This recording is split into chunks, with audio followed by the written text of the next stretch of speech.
जी अस्सलाम वालेकुम। आवाज आ रही है आप लोगों को? वालेकुम सलाम सर, आ रही है आवाज। जी वालेकुम सलाम आ रही है सर। जी आ आ रही रही है है सर। सर। बिस्मिल्लाहिर्रहमानिर्रहीम। जैसा कि आप लोग जानते हैं, जो कोर्स जिसके लिए हम सारे लोग इकट्ठे हुए हैं, उस कोर्स का नाम है सर्टिफाइड टैक्स एडवाइजर कोर्स। ठीक है। तो मैं आपको बताता चलूं कि हमारा ये जो कोर्स है, इसके जो हमारा सेशन है जिसके लिए आज हम इकट्ठे बैठे हुए हैं, इसके चार ऑब्जेक्टिव्स हैं।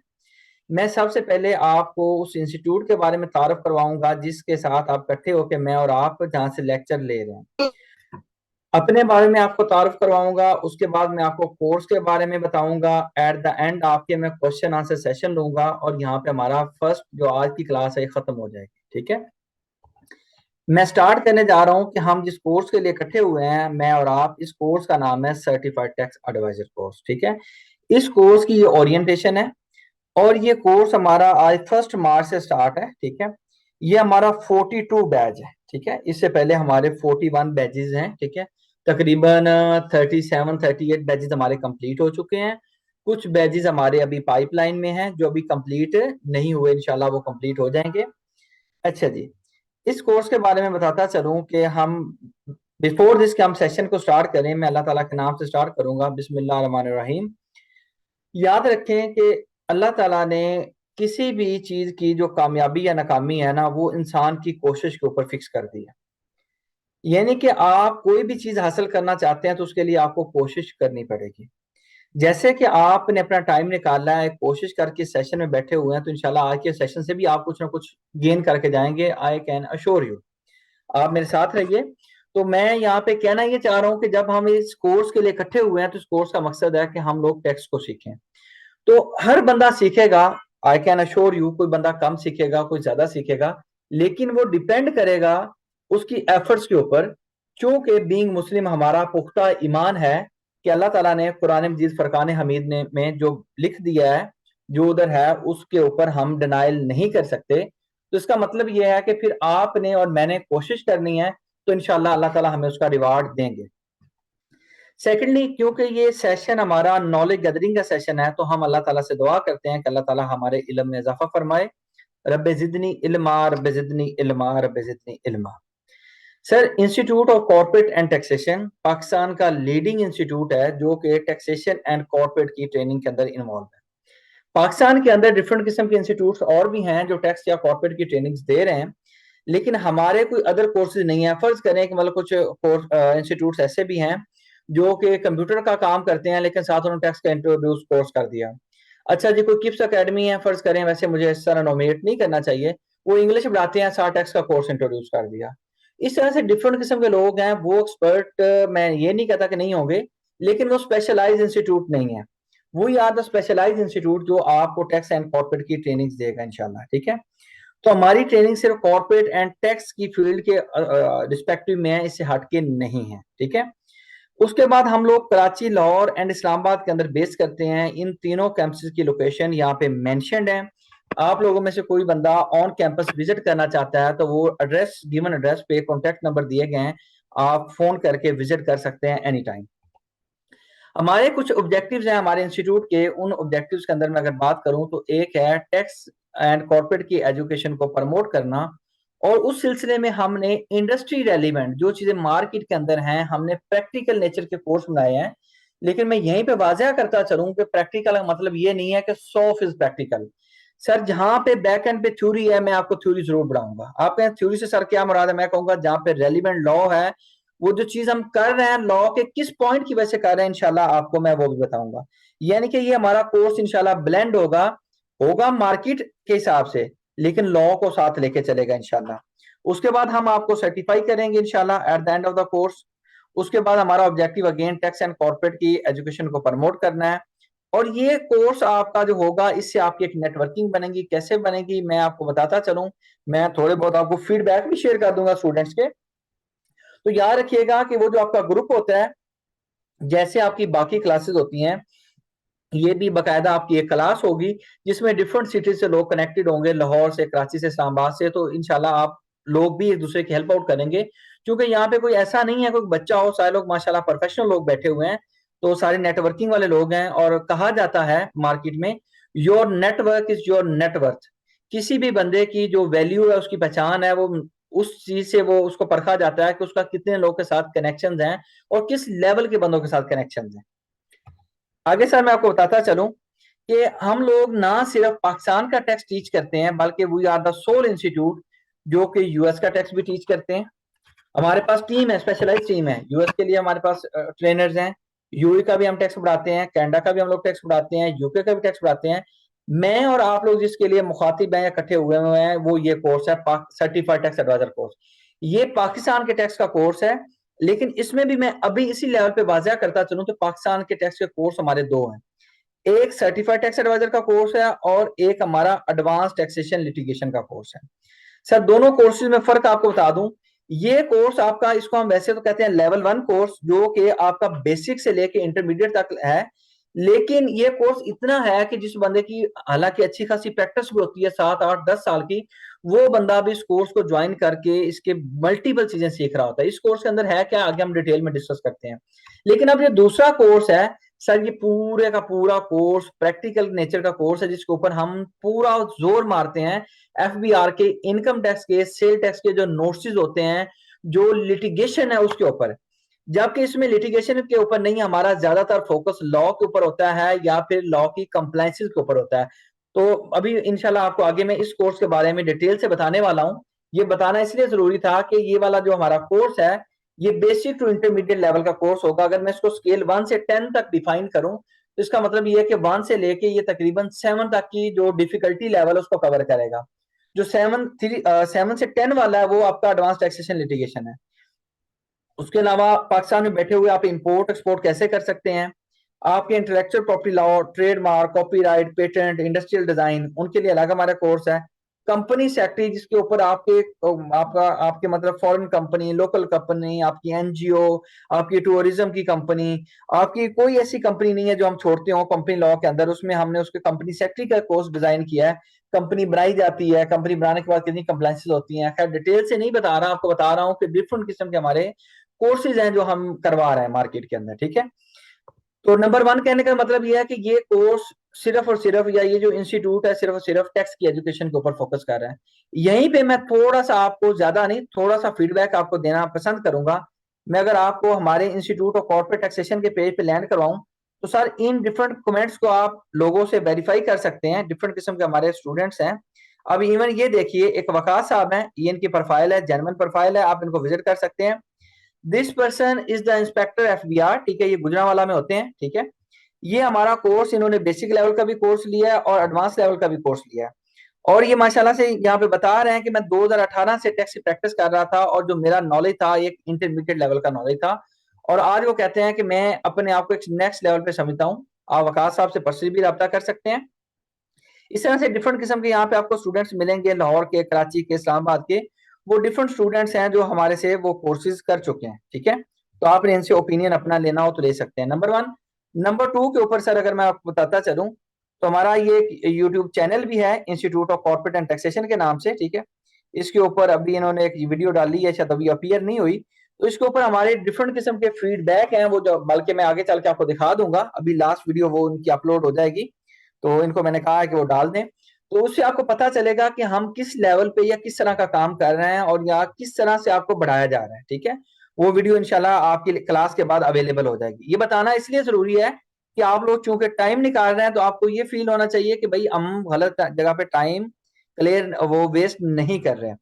तो आपने बोलना नहीं है, बल्कि एक आधा बंदा कोई मुझे कंफर्म कर दे कि कोई वॉइस में ग्लिच आ रहा है, तो मैं उस चीज को क्लियर कर दूं। नो लेकिन सर, मेरी तरफ से आवाज क्लियर है। क्लियर जी है क्लियर, सर, आवाज क्लियर। चलें ठीक हो गया। आ रही है। अच्छा जी सर, हम आपका बिल्कुल टाइम वेस्ट नहीं करते, हम अपने कोर्स को स्टार्ट करते हैं। लेकिन कोर्स को स्टार्ट करने से पहले मैंने आपको इंस्टीट्यूट के बारे में मुकम्मल तारुफ करवा दिया। अब मैं आपको सर अपने बारे में बताता चलूं, तो मैं एक ICW फाइनलिस्ट हूं, ठीक है। मेरी लास्ट अटेम्प्ट होगी इंशाल्लाह, ये मार्च में मैंने पेपर देना है अपना। इंग्लैंड एंड वेल्स का मेरा सीए हो जाएगा इंशाल्लाह। तो आपको पता है कि इंग्लैंड एंड वेल्स का सीए दुनिया का नंबर 1 सीए है, ठीक है। उसके बाद आपका मैंने member of institute of public accountant of Australia का मैं मेंबर हूँ। Institute of financial accountant of UK की मेरी मेंबरशिप है। सीए फाइनलिस्ट भी हूँ पाकिस्तान का, एलएलबी है मेरा, हाई कोर्ट का लाइसेंस है, एमएस इकोनॉमिक्स है, बीकॉम है, डिप्लोमा इन टैक्सेशन लॉज है पंजाब यूनिवर्सिटी से। ठीक है सर, ये मेरा बरीफ सा तारुफ है। अपार्ट फ्रॉम डैट मेरी जो ट्रेनिंग है, दुनिया की तीसरी बड़ी ऑडिट फर्म, शायद आप लोगों में से जो फाइनेंस की फील्ड से बिलोंग करते हैं वो जानते होंगे, EY फॉरवर्ड्स। ठीक है, इस्लामाबाद ऑफिस से मेरी ट्रेनिंग है। ये एक दुनिया की चौथी बड़ी तीसरी बड़ी ऑडिट फर्म है, लेकिन दुनिया की जो सीए की या मतलब कंसल्टेंसी की फर्म्स हैं उनमें बिग फोर का एक वर्ड यूज होता है, उसमें 4 फर्म्स आती हैं, उन 4 में से जो तीसरी बड़ी फर्म है उससे मेरी ट्रेनिंग है। सारी मेरी ट्रेनिंग से 10 साल से ज्यादा का, तकरीबन 11-12 साल का मेरा एक्सपीरियंस है। सारा टैक्सेशन का है, कॉर्पोरेट लॉज का है एंड ऑडिट्स का है। ठीक है, डिफरेंट फर्म्स के अंदर भी मैंने जॉब की हुई है, मेरी अपनी लॉ फर्म भी है, और उसके अलावा मैं एक सीए फर्म के अंदर पार्टनर टैक्स एंड कॉर्पोरेट भी काम कर रहा हूँ। तो इंशाल्लाह जो चीजें मैंने अपने इस टेन्योर में सीखी हैं, हम इंशाल्लाह प्रैक्टिकली और लीगली, किसी पॉइंट पे आपको ये फील नहीं होगा कि मैं सिर्फ प्रैक्टिकल बता दिया गया, लॉ नहीं बताया, और किसी पॉइंट पे ये फील नहीं होगा कि सिर्फ लॉ बता दिया गया है, प्रैक्टिकल नहीं बताया। तो इंशाल्लाह हम सारे पॉइंट्स को कवर कर रहे होंगे इंशाल्लाह। आगे आपको बताता चलूं हमारे कोर्स के बारे में, यानी कि इंस्टीट्यूट का बता दिया, कोर्स का आपको बता, अपने बारे में मैंने बता दिया, अब कोर्स के बारे में आते हैं। सर अगर कोर्स की बात करें, अच्छा मसूद भाई आपकी आवाज डिस्टर्ब होगी, अगर कोई बंदा वीडियो ओपन कर लेता है तो उसकी आवाज ब्रेक होगी, लिहाजा बेहतर यह है कि आप वीडियोस को ऑफ रखें। अच्छा, course certified tax adviser course. ठीक है सर, ये हमारा 4 माह का कोर्स है, 60 क्रेडिट आवर्स का हमारा ये कोर्स है। हफ्ते में इसकी 2 क्लासेस हुआ करेंगी, हमारी मंडे एंड ट्यूसडे इंशाल्लाह क्लास हुआ करेगी। ये 8:30 से 10 इंशाल्लाह हम क्लास को ऑब्जर्व करेंगे, या क्लास की टाइमिंग होगी 8:30 से 10, 1.5 घंटे की हमारी क्लास होगी। उसके बाद आपको बताते चलें कि इसके अंदर हमने जो एफबीआर का पोर्टल है आयरिस, उसके बारे में डिटेल में पढ़ना है। बड़े सारे लोग समझते हैं कि यार हमें आयरिस आता है, तो इंशाल्लाह जब आप मेरे साथ पढ़ेंगे तो आपको एक अलग किस्म की फीलिंग्स आएंगी, आने के बावजूद आप कहेंगे कि यार ये चीज हमारे लिए एक प्लस थी, या इस चीज का हमें पता नहीं था। ठीक है, ये मैं बड़ी जिम्मेदारी से आपको स्टेटमेंट दे रहा हूँ। एससीसीपी एंड कॉर्पोरेट कंप्लायंस, ये 1 बाय 1 मॉड्यूल को मैंने डिस्कस करना है, आगे मैं डिस्कस भी करता हूँ। ट्रेडमार्क की registration and chamber of commerce की registration, basic accounting, income tax आपका मुकम्मल, इनकम टैक्स के बारे में आगे बताता हूँ क्या क्या डिस्कस करना है। सेल टैक्स के बारे में बताता हूँ। बेनिफिट्स क्या है सर, आपको प्रैक्टिकल नेचर की ट्रेनिंग देके हम लोग चाहते हैं कि आप मार्केट में अपनी प्रैक्टिस कर सकें। उस प्रैक्टिस में ये है कि आपको सिर्फ ये प्रैक्टिकल का ना पता हो, आपको लीगल ग्राउंड्स का पता हो और प्रैक्टिस का भी पता हो। हमारी डिफरेंट क्लासेस के अंदर हम एफबीआर के डिफरेंट इंस्पेक्टर्स को, आपके असिस्टेंट कमिश्नर्स को भी इनवाइट करते होते हैं, जो किसी ना किसी टॉपिक्स के अंदर आके इनपुट कर रहे होते हैं। वैसे जो सोल इंस्ट्रक्टर होगा कोर्स का वो मैं होगा, लेकिन डिफरेंट एरियाज में जहां पे हमें फील होता है कि कोई बंदा हमें टॉप एक्सपर्ट मिल रहा है या कोई इंडस्ट्री एक्सपर्ट मिल रहा है, तो हम कोई एक आधा लेक्चर हम डिफरेंट लोग को बुला के साथ इंडक्ट कर रहे होते हैं। कुछ लोग ऐसे होते हैं जो कॉमर्स बैकग्राउंड रखते हैं, वो जो आईटीपी लेना चाहते हैं, आईटीपी के ऊपर मैं डिस्कस करने वाला हूँ। इनकम टैक्स प्रैक्टिशनर एक सर्टिफिकेट होता है, एक एफबीआर लाइसेंस देता है कि कुछ लोग टैक्स की प्रैक्टिस कर सकते हैं, तो वो कौन लोग ले सकते हैं उसको मैं डिस्कस करने वाला हूँ। तो हम अपने कोर्स के अंदर आप लोग को हेल्प करते हैं कि आप इनकम टैक्स प्रैक्टिशनर बन सकें। सबसे बड़ी चीज जो पाकिस्तान के अंदर किसी भी इंस्टीट्यूट ने या किसी भी बंदे ने नहीं की, नहीं प्लान की, जी मैं सोनिया आपको बता देता हूँ, वो सर चीज है आइरिस रेप्लिका। ठीक है, ये इंस्टीट्यूट ने एक मोर और लेस, 1 मिनट दीजिएगा मैं आपको दिखा दूं, एक पोर्टल बनाया है जो अभी इंशाल्लाह फाइनलाइजेशन स्टेज में है, जो कि कुछ अरसे में इंशाल्लाह वो अवेलेबल हो जाएगा। मैं आपको दिखा देता हूँ। इंशाल्लाह वो पोर्टल एक ऐसा होगा जिसके ऊपर आप प्रैक्टिस करेंगे। प्रैक्टिस किस तरह से करेंगे कि जो चीजें आपने सीखी होंगी वो चीजें इंशाल्लाह आप प्रैक्टिकली सीख रहे होंगे। तो आपको मैं बताता चलूं, ये पोर्टल मैंने आपको दिखाना है, 1 मिनट मुझे दीजिएगा प्लीज। अच्छा जी सर, ये उनकी इंस्टीट्यूट की वीडियो भी आ गई है फीडबैक की, एक बैच का उनको मैंने कहा था फीडबैक दें ताकि स्टूडेंट ना, ये देख लीजिएगा, फीडबैक फ्रॉम दिसंबर बैच। तो इंशाल्लाह आपसे इसको आइडिया हो जाएगा कि यार हम कोई गलत डायरेक्शन में तो नहीं जा रहा है, कोई हम टाइम तो वेस्ट नहीं कर रहे हैं। ठीक है, डिफरेंट स्टूडेंट्स होंगे और आपको आइडिया भी हो जाएगा कि फीडबैक क्लास क्या है या क्या फीडबैक है। सर ये हमारी वेबसाइट है ict.net.pk। वेबसाइट के ऊपर जाके ये आइरिस के ऊपर हम क्लिक करते हैं। ठीक है, तो ये हमारा एक पोर्टल है जो कि हमने मोर और लेस एफबीआर की नकल लगाई है, एफबीआर की कॉपी की है। अभी ये लोड होने में शायद इंटरनेट थोड़ा सा स्लो है।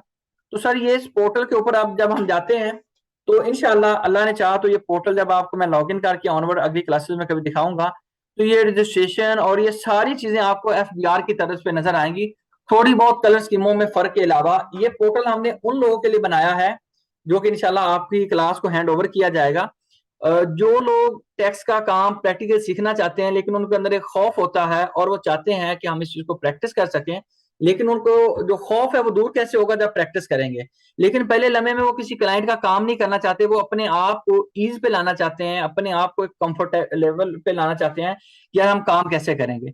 ये हम रजिस्टर्ड करके आपको जब लॉगिन प्रोवाइड करेंगे तो आपको जो उसका इंटरनल इंटरफेस मिलेगा वो बिल्कुल आपको वही मिलेगा जो कि एफबीआर का है। तो इंशाल्लाह ये पोर्टल आप सब लोगों को दिया जाएगा और ये इंस्टीट्यूट ने आप लोग के लिए स्पेशल तोहफा मेरी नजर में तो है कि जिसको आप ऑप्ट कीजिएगा इंशाल्लाह, तो आपको इसका फायदा होगा। फिर प्रैक्टिकल लर्निंग मैंने आपको बोल दी, लेकिन सर मैं बार बार गलत बयानी नहीं करूंगा। प्रैक्टिकल के साथ साथ आपका लॉ हमने हाई लेवल पे, डिटेल में नहीं, हाई लेवल पे डिस्कस करना है और वो इंशाल्लाह आपको फायदा होगा। ऑनलाइन क्लास जिसके लिए हम लोग कनेक्टेड हैं, ये ऑनलाइन क्लास है। इसके अलावा आप इस्लामाबाद में, ब्लू एरिया में, कराची में, क्लिफ्टन में, लाहौर में, गार्डन टाउन में फिजिकल क्लास भी अटेंड कर सकते हैं। हमारा जो ऑब्जेक्टिव है वो मेन ये था कि टैक्स कंसल्टेंट, टैक्स बड़े सारे लोग हैं जिन्होंने वो कहते हैं जी, मैं फर्ज करता हूं कि आज एक कॉल आई मेरे सामने हमारे टीम मेंबर को, उन्होंने कहा सर मैं वकील हूं लेकिन यह कि मैंने टैक्स पढ़ा हुआ है लेकिन मुझे प्रैक्टिस नहीं आती। तो हमने कहा कि इंशाल्लाह वो प्रैक्टिस कैसे करनी है वो हम आपको सिखाएंगे, ठीक है। क्योंकि जब हम किताबों में पढ़ते हैं तो किताबों में पढ़ी हुई चीजें अलग होती हैं, प्रैक्टिकल में जो चीजें मतलब जो लोग प्रैक्टिस करते हैं, मैं स्पेशली वकला की बात करूंगा, हालांकि ये कोर्स हमने सब लोग के लिए बनाया, हम जीरो से लेके आपका हाथ पकड़ के हम इंशाल्लाह अपर लेवल पे सब लोग को बराबर लेके चलेंगे। तो अब आपने कहा किताब में पढ़ा हुआ, जब आप प्रैक्टिकल जाते हैं, फर्ज करें वकीलों की बात करें तो किताबें कुछ और कहती हैं, जब प्रैक्टिकल में जाते हैं तो कुछ और तरह से चीजें चाह रही होती हैं। तो हमने इंशाल्लाह प्रैक्टिकल को डिस्कस करना है, एक एक चीज को, पोर्टल का एक एक कॉलम हम इंशाल्लाह डिस्कस करेंगे। यानी कि अगर मैं आपको बात करूं, फर्ज करें मैं आपके साथ स्क्रीन शेयर कर दूं, इसका मतलब यह है कि मैं पोर्टल का, मैं आपको दिखाता चलूं, मैं क्या करूंगा, ये जो एफबीआर का पोर्टल होगा सर, मैं आपको सारा काम इसी पे करवाऊंगा। आपका ये सारे का सारा पोर्टल, आपकी रजिस्ट्रेशन से लेके डिक्लेरेशन और ये सारा वन बाय वन पॉइंट, ये कोई चीज ऐसी नहीं होगी डिफरेंट किस्म के, आपके नोट्स भी मैं डिस्कस करूंगा आपके साथ, इनकम टैक्स, सेल टैक्स। तो आप जब देखेंगे, जब आपका ये सेशन कंप्लीट होगा तो कोई कॉलम अनअटेंडेड, अनहर्ड नहीं होगा, आपको ये नहीं लगेगा कि यार ये चीज हमारी रहती है इंशाल्लाह, ठीक है। तो हमने प्रैक्टिकल लेके चलना है। अब इसके बारे में आपको अगर मजीद मैं बताता चलूं, बेफिक्र रहने, अगर आप लोगों के कोई सवाल होंगे मैं सब लोगों को सवाल की अपॉर्चुनिटी दूंगा इंशाल्लाह। इसमें अब हमारे स्टूडेंट्स की बात करते हैं, यानी कि आप और मैं जो कनेक्टेड हैं, बल्कि मुझे छोड़ दीजिए, आप लोग की बात करते हैं। आप लोगों में से जो स्टूडेंट है ना, मैं यहाँ पे बताना चाहूंगा वो कैसे हो सकते हैं, कैसे से मुराद क्या है, ये चीज क्यों डिस्कस करनी जरूरी है। उसकी वजह यह है कि कुछ लोग आते हैं, वो कहते हैं भाईजान हम जो आपसे सीखने आए हैं ना, उसकी एक वजह है, हम आपसे सीखने आए हैं, फर्ज करें कि हमें सिर्फ सेल टैक्स रिटर्न सीखनी है। फर्ज करें एक बंदा कहता है मुझे सिर्फ सेल्स टैक्स सीखना है, दूसरा बंदा कहेगा नहीं जी मुझे सिर्फ इनकम टैक्स सीखना है, एक बंदा कहेगा नहीं जी मुझे कंपनी बनानी सीखनी है। तो हमने इंशाल्लाह सब लोगों को कवर करना है, हम एक रोड मैप से, एक प्लान से चलेंगे। कोई ऐसा बंदा नहीं होगा जिसको लगेगा कि यार मेरी चीज नहीं बताई, लेकिन इंशाल्लाह वो रोड मैप एक मेरी तरफ से डिफाइंड होगा। उसमें हम इंशाल्लाह, पहले तो हम ये करते थे कि कंपनी बनानी और बिजनेस रजिस्ट्रेशन वगैरह को डिस्कस करते थे, जो कि हम इस दफा नहीं कर रहे। आप लोगों में से बड़े सारे लोग जानते हैं एफबीआर ने, एससीपी ने अपना पोर्टल चेंज कर दिया है। तो इंशाल्लाह हमने अब नए पोर्टल के अकॉर्डिंग इंशाल्लाह चलना है, ठीक है। तो यहाँ पे अगर मैं बताता चलूं कि आप प्रैक्टिस कर सकें, इसमें आपका वो स्टूडेंट भी शामिल है जो अपना बिजनेस करता है और वो कहता है कि भाईजान मैं बिजनेस अपने को खुद देखना चाहता हूं, यानी कि मैं वकीलों से तंग आ गया हूं, ऐसे स्टूडेंट भी होते हैं। हम उस स्टूडेंट को भी एड्रेस करेंगे इंशाल्लाह। इसमें वो बंदा भी होगा जो बंदा कहता है कि भाईजान मैं टैक्स की प्रैक्टिस करना चाहता हूं, मैंने लॉ किया हुआ है, वो स्टूडेंट भी होगा। इसमें वो स्टूडेंट भी होगा जिसने एमकॉम, एमबीए, बीकॉम, इस तरह की फाइनेंस में कोई डिग्री ले रखी है और वो कहता है कि यार मैं वकील तो नहीं हूं, लेकिन मुझे आप कोई लेसन दिलवाएं, कोई प्रैक्टिस हम करना चाहते हैं, कोई हमें हेल्प करें और काम सिखाएं, उस स्टूडेंट को भी हम एड्रेस करेंगे।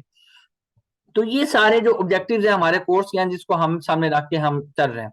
अच्छा, अब यहाँ पे सवाल ये पैदा होता है कि सर ये कोर्स डिजाइन करने की क्या जरूरत पड़ी थी, ये कोर्स डिजाइन क्यों किया गया। मैं आपको बताऊंगा सर, पाकिस्तान में आपको पता है कि डिफरेंट किस्म की क्वालिफिकेशन है फाइनेंस की, या आप कह लीजिए कि वो डिग्रीज या क्वालिफिकेशन जिनके अंदर टैक्स बढ़ाया जाता है। इसमें एलएलबी भी है, इसमें सीए भी है, आईसीएमए भी है, आईसीसीए भी है, इनकम टैक्स प्रैक्टिशनर ये लोग हैं जो टैक्स की प्रैक्टिस कर रहे होते हैं, और कुछ अदर्स लोग हैं।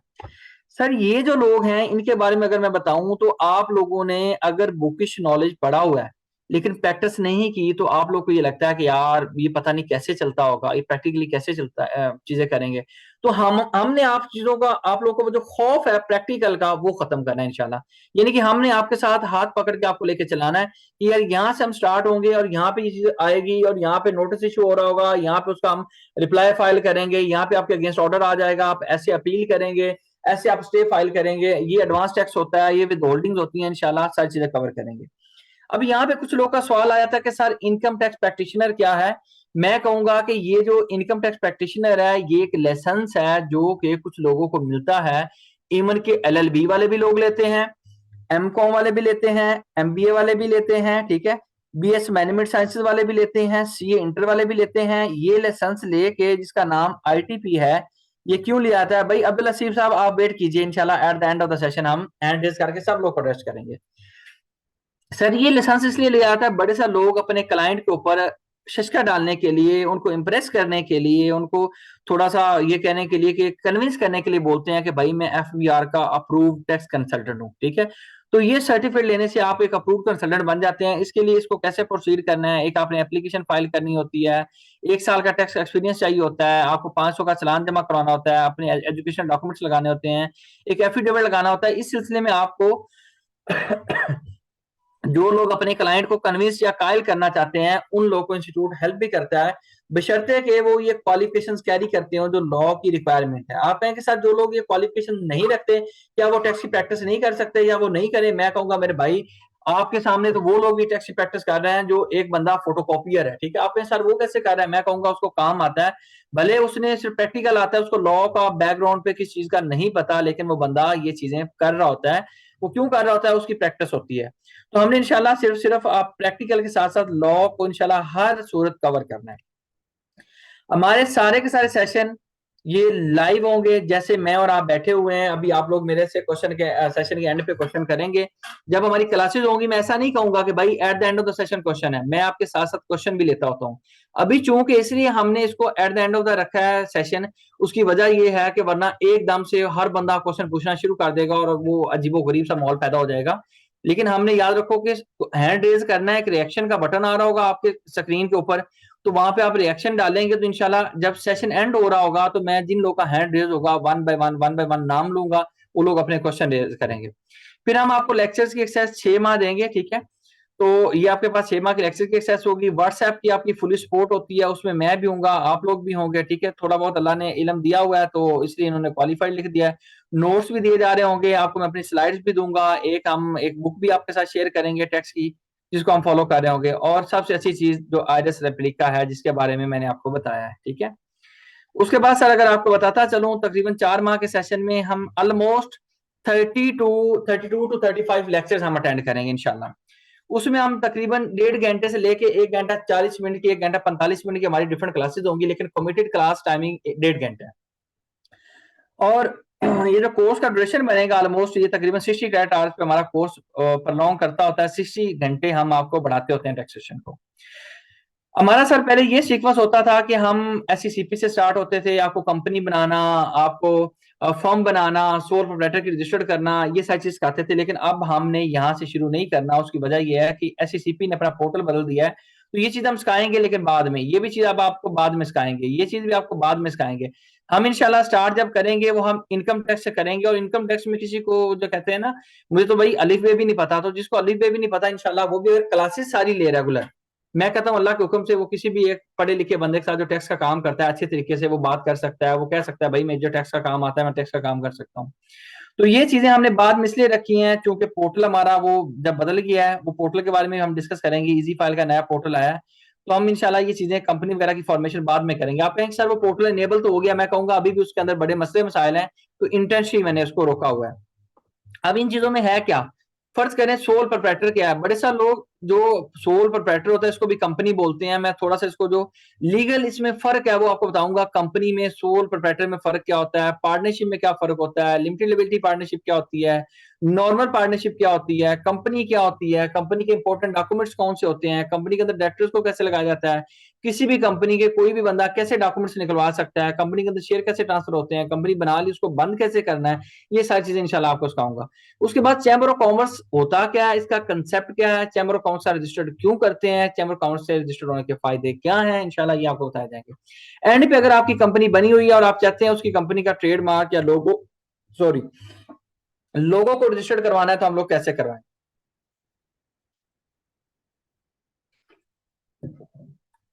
अच्छा जी, उसके बाद सर बेसिक अकाउंटिंग, इसके ऊपर बड़े सारे लोग कहेंगे जी मैं तो अकाउंटिंग दान हूं, मैंने बीकॉम एमकॉम एमबीए किया हुआ है, मैं कहूंगा यार मोटी मोटी चीजें मैं इसमें बताता होता हूँ, मैं डिटेल में नहीं जाता होता कि जी अकाउंटिंग ये होती है। मैं अकाउंटिंग एज अ सब्जेक्ट आपको नहीं बढ़ाता, मैं आपको जो इंपॉर्टेंट टर्म्स होती हैं, एसेट क्या होता है, लाइबिलिटीज क्या होती हैं, एक्सपेंसेस क्या होता है, अक्रूवल क्या होता है, कैश क्या होता है, तो ये मोटी मोटी चीजें आपको बता देता हूँ। फाइनेंशियल स्टेटमेंट क्या होती है, आपके टैक्सेशन के अकाउंट्स में क्या फर्क है, फाइनेंशियल अकाउंट्स में क्या फर्क होता है, जो ऑडिटर के अकाउंट्स होते हैं। सर ये मोटी मोटी चीजें इंशाल्लाह आपको इस मॉड्यूल में बताई जा रही होगी 1 से 2 क्लासेस के अंदर, ठीक है। उसके बाद सर आपको बताता चलूं कि मेरा जो एजेंडा है, मैं यहाँ पे ये जो बोरिंग वाली चीजें हैं जो आपके सामने खुली हुई हैं ये बढ़ाने नहीं आया, ठीक है। चूंकि ये चीजें तो ये वो आउटलाइन है, जो चीजें आपको मैं इंशाल्लाह भेज दूंगा आपके ग्रुप के अंदर, जिसके अंदर जहां से आपने ये क्लास स्टार्ट की है, ठीक है। लेकिन इस मेरा ऑब्जेक्टिव ये है कि आपको बताना कि मैं आपको रजिस्ट्रेशन करनी सिखाऊंगा इनकम टैक्स में, ठीक है। वो इंडिविजुअल है, वो कंपनी है, वो एओपी है, ठीक है। उसके बाद आपकी रिटर्न, अगर सैलरी रिटर्न हो, बिजनेस रिटर्न हो, वो कंपनी की हो, वो पार्टनरशिप की हो, ठीक है, कैपिटल गेन का इफेक्ट आ जाता है, अदर सोर्सेज इनकम आ जाती है, ये किस तरह से रिटर्न सबमिट हो जाती है। सर जब आप रिटर्न सबमिट करते हैं उसके दौरान डिफरेंट कंसेप्ट आते हैं कि आपका मिनिमम टैक्स क्या है, विद होल्डिंग मतलब क्या होती है, एडजस्टेबल टैक्स क्या होता है, फाइनल टैक्स क्या होता है, ये मैं आपको सारी चीजें बताऊंगा। आपके फोन के ऊपर टैक्स कटा हुआ है, आपकी सैलरी के ऊपर टैक्स कटा हुआ है, उनको क्लेम्स करना, ठीक है। फिर आपको बताता चलूं कि उसके बाद डिफरेंट सेक्शंस को, उसके अंदर डिफरेंट विद होल्डिंग एजेंट्स, यानी कि कौन बंदा टैक्स काटता है इनकम टैक्स ऑर्डिनेंस के अंदर। फर्ज करें कि हम कहते हैं यार बैंक से प्रॉफिट निकलवाया, बैंक ने टैक्स काट लिया, हमने कहा जी हमने फर्ज करें कि ये कंपनियां जो जहां से हम फर्ज करें जमीन बाय करते हैं, तो जमीन की रजिस्ट्री करवाने जाते हैं, वो टैक्स क्यों काट लेते हैं, ठीक है, या वो क्यों टैक्स लेते हैं। तो इन सारी चीजों को हम डिटेल में समझ रहे होंगे इंशाल्लाह, जो कि चीजें at the end of the session आपको समझ आएंगी जब हम इस सेशन को स्टार्ट करेंगे। फिर किन लोगों को लॉ के अंदर एग्जाम्पशंस हैं, उन एग्जाम्पशंस को आपने कैसे करना है, तो ये इंशाल्लाह अभी मैं आज की क्लास में चीजें बढ़ा नहीं रहा, मैं आपको आइडिया दे रहा हूं कि हमने कोर्स के अंदर पढ़ना क्या है, ये आपको पता होना चाहिए। फर्स्ट करें हमने रिटर्न सबमिट कर दिया, सबमिट करने के बाद आपके रिटर्न को एफबीआर वाले चेक करते हैं, ऑडिट करते हैं। तो ऑडिट कैसे वो लोग करते हैं, ऑडिट करने के बाद अगर आपके ऊपर वो कोई टैक्स लगा देते हैं, आप कहें सर क्या रिटर्न बनाने के बाद भी टैक्स लगाया जा सकता है, मैं कहूंगा वो कहेंगे आपकी रिटर्न में कोई गलती है, आपने कम टैक्स पे किया, तो वो कैसे लगाते हैं। और वो जो रिटर्न को चेंज करते हैं, अमेंडमेंट ऑफ असेसमेंट, वो कैसे हो रही होती है, उसके अगेंस्ट आप लोग अपील कैसे फाइल करते हैं, एडवांस टैक्स क्या होता है। तो ये सारी चीजें इंशाल्लाह मैंने बतानी है। ये आप कहें सर जुबानी जुबानी आप क्यों बता रहे हैं, मैं कहूंगा मेरे दोस्त आपका भी टाइम जाया होगा, मेरा भी टाइम जाया होगा, मैं यहाँ से कहूँ हाउ टू रीड स्टैट्यूट। और सबसे बड़ी बात, मैं बड़ी जिम्मेदारी से ये स्टेटमेंट आपको देने को तैयार हूँ कि अल्लाह के हुक्म से after the end of the session, जब हमारी ये क्लासेस एंड हो रही होंगी, कोई बंदा ऐसा नहीं होगा जिसने थोड़ी सी कोशिश की और वो ये कहेगा कि यार मुझे तो टैक्स का कानून पढ़ना आ गया, मैं टैक्स का कानून आपको समझा सकता हूँ कैसे पढ़ते हैं। तो वो आप लोग रूल्स में क्या फर्क होता है, आपके ऑर्डिनेंस में क्या फर्क है, आपके एसआरओज क्या है, तो सारी चीजें इंशाल्लाह आप देख रहे होंगे, खुद देख रहे होंगे। तो टाइप्स ऑफ असेसमेंट्स और ये सारी चीजें sir, with holding statements, sir मैं ये चीजें बोरिंग हो जाएंगी आप लोग के लिए भी, मेरे लिए भी, मैं अगर इनको पढ़ना शुरू कर दूं। क्यों, क्योंकि ये तो भाई आउटलाइन है, आउटलाइन तो बढ़ानी नहीं है। आपको तो असेस करना है कि यार बिशारत साहब से हमें पढ़ना है, हमें समझ आ रही है नहीं आ रही, तो इंशाल्लाह वो चीजें मैं आपको थोड़ा सा डेमोस्ट्रेट भी करूंगा अपने नॉलेज को भी, ताकि आपको वो भी आइडिया हो जाए। उसके बाद सर बताते चले कि आपको सेल टैक्स के बारे में, सेल टैक्स किन चीजों पे लगता है, सेल टैक्स में किसने रजिस्टर्ड होना होता है, सेल टैक्स में जीरो डेटेड क्या है, एग्जेम्प्टेड क्या है, सेल टैक्स रिफंड की भी बात कर लेंगे, इनपुट एडजस्टेबिलिटी की भी बात कर लेंगे। तो ये सारी चीजें हमने सेल टैक्स में काफी डिटेल से डिस्कस करना है। फिर हमने सेल टैक्स के साथ साथ आपका जो प्रोविंशियल सेल टैक्स होगा उसमें सूबों में, या तो हम पंजाब का डिस्कस करेंगे, मोस्टली हम पंजाब पे कर रहे होते हैं, यानी कि सेल टैक्स ऑन गुड्स के साथ सेल टैक्स ऑन सर्विसेज भी, ये भी इंशाल्लाह हम लोग डिस्कस करेंगे अल्लाह के हुक्म से। तो ये सर हाई लेवल की चीजें हैं। डेबिट नोट क्या होता है, क्रेडिट नोट क्या होता है, कौन से रिकॉर्ड मेंटेन करते होते हैं, करने होते हैं, किन लोगों को 100% इनपुट मिल जाता है, किन लोगों को 90% मिल जाता है। तो सर ये हाई लेवल की चीजें थी जो मैंने बस आपको बताई, जिसमें मैंने आपको कहा कि हम इनकम टैक्स सेल टैक्स को पहले पढ़ेंगे, फिर बेसिक अकाउंटिंग को भी हम लोग देखेंगे, फिर हमने ये जो एरिया है आपका जिसमें बिजनेस रजिस्ट्रेशन हैं, जिनमें आपकी कंपनी की रजिस्ट्रेशन हैं, आपकी चैम्बर ऑफ कॉमर्स की रजिस्ट्रेशन हैं, ट्रेडमार्क की रजिस्ट्रेशन हैं, इन सारी चीजों को इंशाल्लाह हम लोग डिस्कस करेंगे। भाई लोग सोना नहीं है, बोर नहीं होना, परेशान नहीं होना, ठीक है। अभी मैं बस अपने सीट बेल्ट बांध लीजिए, सेशन को स्टार्ट करने जा रहा हूँ। पहले तो मैं थोड़ा सा आपको बता रहा था आउटलाइन और डिफरेंट चीजें। अभी थोड़ा सा हम बताते हैं कि कारोबार चलते कैसे हैं, कारोबार होता क्या है, ताकि आपको थोड़ी सी समझ आ जाए। सर सबसे पहले मैं एक एग्जांपल दूंगा, सादी सी एग्जांपल्स, ठीक है। मेरी मोस्टली एग्जांपल सादी होती हैं, ठीक है। सर बिजनेस को बनाया जाता है, मैं इसकी एग्जांपल ये दूंगा, आपको एग्जांपल समझ आएगी। सर प्लीज म्यूट रखें अपने आप को। सुहेल भाई, यार विद ड्यू रिस्पेक्ट, अगर आपको कोई घर वालों के साथ ये क्लास की एक और आपको इंस्ट्रक्शन है मेरी तरफ से, बीइंग टीचर, आपको ये मेरा हुक्म समझ लें, मेरी रिक्वेस्ट समझ लें, ठीक है, या एडवाइस समझ लें। आप ये क्लास ले रहे हैं, सर ये क्लास मजाक का काम नहीं है। मजाक से मुराद ये है कि आप अपने घंटे मुझे दे रहे हैं, आपको समझ ना आए तो आप मुझे जिम्मेदारी से, मैं आपको जवाब दे हूं, आप कहें कि सर मुझे समझ नहीं आई, मैं आपको 2 दफा भी बताऊंगा, 3 दफा बताऊंगा। लेकिन आप क्लास में बैठे हुए ये ना समझे कि मैं बच्चों के साथ खाना भी खा रहा हूँ, ठीक है, कौन सा उस्ताद देख रहा है, ठीक है, मैं गाड़ी भी ड्राइव कर रहा हूँ। सर क्लास का मतलब क्लास होता है, ठीक है। कभी मजबूरी है तो कभी चलो आप ट्रैवल कर रहे हैं, ऐसे भी स्टूडेंट होते हैं, सर मैं ट्रैवल कर रहा हूँ, साथ लेक्चर ले रहा हूँ। लेकिन आप अकेले रूम में बैठिए, कॉपी पेन पेंसिल को पास रखिए, एक एक चीज को नोट डाउन कीजिए। फिर उसमें से अगर आपका कोई क्वेश्चन आंसर आता है, एक सेशन में एक पेज पे अलग लिखते जाइए कि ये भी मेरा क्वेश्चन है, ये भी क्वेश्चन है। मैं एंड पे कहूँ भाई अपने क्वेश्चन आंसर सेशन पूछिए, सारे लोगों ने हैंड रेज किए हों तो मैं फिर कहूँ जी अच्छा जी सलीम साहब आप पूछिए, कलीम साहब आप पूछिए, जमील साहब आप पूछिए, असलम साहब आप पूछिए, अकबर साहब आप पूछिए। यानी कि एक हम इस तरह से लेके चलें कि ये क्लास है, ये ना हो कि मतलब हम लोग बस अपने वो बैठे हुए हैं तो बस ये टाइम जाया होगा, आपका भी मेरा भी। आप कहें सर आपका क्यों जाया होगा, मैं कहूंगा कि यार देखें मैं भी तो आप लोग के लिए बैठा हुआ हूं ना। सर यहाँ पे मैं एक एग्जाम्पल देना चाहूंगा, ठीक है। एग्जाम्पल क्या देना चाहूंगा, अब देखें सुहेल भाई फिर आप अनम्यूट कर रहे हैं, अब मेरे पास सेकंड टाइम म्यूट करने के बाद थर्ड टाइम मैं आपको रिमूव कर दूंगा।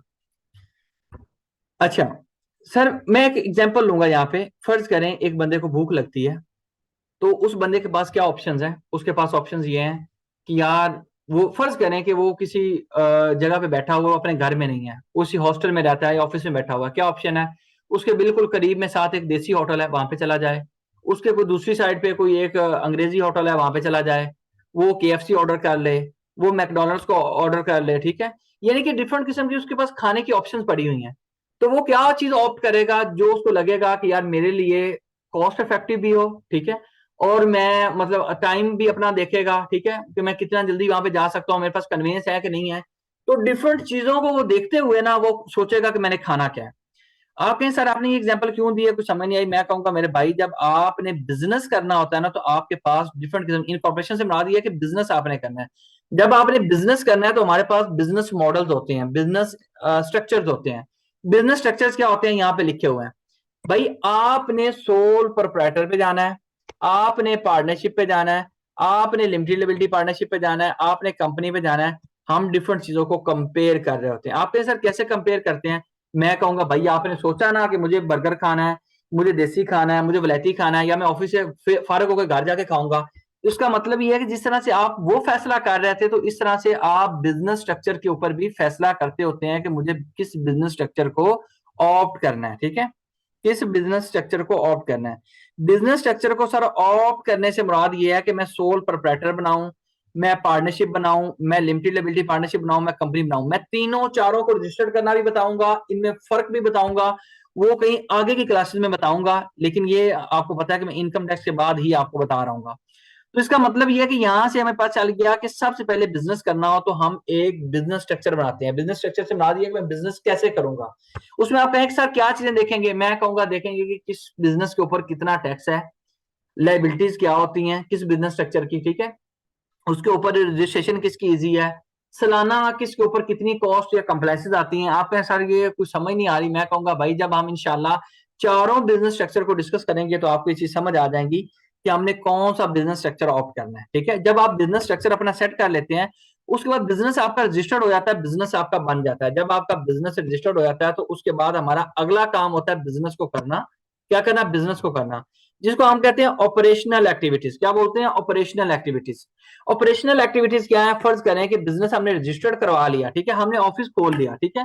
फर्ज करें आप वकील हैं, आपने अपना वकालत कर ली, वकालत करने के बाद यानी कि लाइसेंस आ गया, आपने कहा मैं किससे लड़ूंगा, तो ये केसेस प्लीड करना ये आपकी ऑपरेशनल एक्टिविटी है। इस तरह जब आप बिजनेस रजिस्टर करते हैं तो बिजनेस क्या करता है, या तो चीजें खरीदता है, खरीद के, मैं फर्ज करो मैं ट्रेडिंग बिजनेस की मिसाल ले रहा हूँ, वो चीजें खरीदेगा, खरीदने के बाद सेल करेगा, उसके बाद वो कुछ खर्चे भी कर रहा होगा जिसमें यूटिलिटीज हैं, जिसमें सैलरीज हैं, जिसमें रेंट है, एंड पे प्रॉफिट आएगा। यहाँ पे आपका इनकम टैक्स लागू होता है, यहाँ पे आपका सेल टैक्स लागू होता है, यहाँ पे आपकी विद होल्डिंग्स लागू होती हैं। इंशाल्लाह इनको हमने आगे चल के डिस्कस करना है। यहाँ पे सर अगर मैं आपको बताता चलूं, बिजनेस स्ट्रक्चर के बाद आपकी ऑपरेशनल एक्टिविटीज होती हैं, तो अगर बिजनेस स्ट्रक्चर की बात करूं तो आपके जो 4 बिजनेस स्ट्रक्चर है मशहूर जमाना, सोल प्रोप्राइटर की कहीं पे भी रजिस्टर्ड नहीं होता, ये सिर्फ एफबीआर से हम लोग एनटीएन लेते होते हैं। रजिस्ट्रेशन विद एफबीआर से मुराद है एफबीआर से एनटीएन लेना, ठीक है। कैसे लेते हैं, जिन लोगों को आता है ठीक है, जिन लोगों को नहीं आता उसको हम डिस्कस करेंगे। ये सिर्फ ये चीजें नहीं है, इंशाल्लाह जब हम आउटलाइन को डिस्कस करेंगे आप इंजॉय करेंगे। पार्टनरशिप क्या होती है, पार्टनरशिप को कहाँ पे रजिस्टर करते हैं, रजिस्ट्रार ऑफ फर्म के पास रजिस्टर करते हैं, कौन सा कानून है जिसके तहत रजिस्टर करते हैं, पार्टनरशिप एक्ट 1932। आप लोगों में से कुछ लोग कह रहे होंगे सर ये तो थ्योरी पढ़ी जा रही है, हम तो ये क्या थ्योरी को पढ़ रहे हैं, हमने तो प्रैक्टिकल पढ़ना था। मैं कहूंगा भाई हर चीज की एक बुनियाद रखी जाती है। जब भी आप कोई सब्जेक्ट पढ़ते हैं तो उसमें कुछ टर्म्स होती हैं, कुछ ऐसी एब्रीवेशन होती हैं जिनको पढ़ने के बाद आपको उस बुक की समझ आती है, ठीक है। तो इसका मतलब ये है कि बिल्कुल हमने जब कोर्स स्टार्ट किया तो हम इसकी बुनियादी एक लेक्चर पे आए हैं। अभी ये बुनियादी थोड़ा सा लेक्चर है जिसको हम स्टार्ट करने जा रहे हैं। अभी लेक्चर 1 हमने बाद में कभी स्टार्ट करना है। ये आपको थोड़ा सा आइडिया दे रहे हैं कि हम चीजों को किस तरह से पढ़ेंगे या जो अंडरस्टैंडिंग है लेवल आपका कैसे इंप्रूव होगा। अगर आप लिमिटेड लायबिलिटी कंपनी और पार्टनरशिप रजिस्टर्ड करवाते हैं वो कैसे होगी, वो एससीसीपी के साथ होगी, कौन सा कानून उसको डील करेगा, कंपनी कैसे रजिस्टर्ड होती है, कंपनी के लिए आपका कौन सा कानून है, ठीक है, उसको हम डिस्कस करेंगे। उसके बाद सर आपको बताते चलें कि इसकी भी एससीसीपी के साथ रजिस्ट्रेशन होती है, कंपनी की भी। तो ये सारी चीजें हम बिजनेस इनकॉर्पोरेशन के एरिया में इंशाल्लाह डिस्कस करेंगे इंशाल्लाह। उसके बाद सर आपका बिजनेस रजिस्टर्ड हो गया, आपने ऑपरेशनल एक्टिविटीज को थोड़ा सा डिस्कस कर लिया, एंड पे टैक्स आपका लागू हो जाता है। जब हम टैक्सेशन की बात करें, ठीक है, तो उसके ऊपर ये एक अंकल आ जाते हैं जिनका नाम एल्बर्ट आइंस्टाइन है। ये कहते हैं कि दुनिया में सबसे मुश्किल काम इनकम टैक्स सीखना है। क्योंकि इन्होंने इसलिए कहा होगा क्योंकि इनको इनकम टैक्स इनके पल्ले नहीं पड़ता होगा, ठीक है। तो इंशाल्लाह लेकिन आप लोग के पल्ले पड़ेगा, आई कैन अश्योर यू। लेकिन अगेन जहां से स्टार्ट किया है कि बेशक इंसान के लिए वही है जिसकी वो कोशिश करता है। तो आपने कोशिश करनी है मेरे भाई, ठीक है। सर टैक्स की बात करें तो 2 किस्म के टैक्सेस होते हैं, एक होता है इनकम टैक्स और एक होता है सेल्स टैक्स, ठीक है। अच्छा यहां तक मैं सोच रहा हूं कि आप लोग बोर ना हो गए हों, तो चलो आप लोग हैंड रेज कर लें रिएक्शन के तौर पे, थोड़े से यहाँ तक क्वेश्चन ले लें। वैसे तो आगे क्वेश्चन मैंने आगे भी लेने हैं, लेकिन मुझे ऐसा लग रहा है कि आप लोग शायद सुन सुन के बोर ना हो गए हों, क्योंकि मैं तरीकाकार भी ये है, रिएक्शन का बटन दबाएं, मैं इंशाल्लाह आप लोग के क्वेश्चन लेता हूँ। आगे मैंने अभी डिस्कस करना है, अभी मेरी क्लास समझो स्टार्ट ही अभी हुई है, ताकि आप लोग को थोड़ी सी बोरियत आपकी ना हो। तो चले हम शुरू करते हैं जी। अली हमदा साहब आपका सर क्या सवाल है?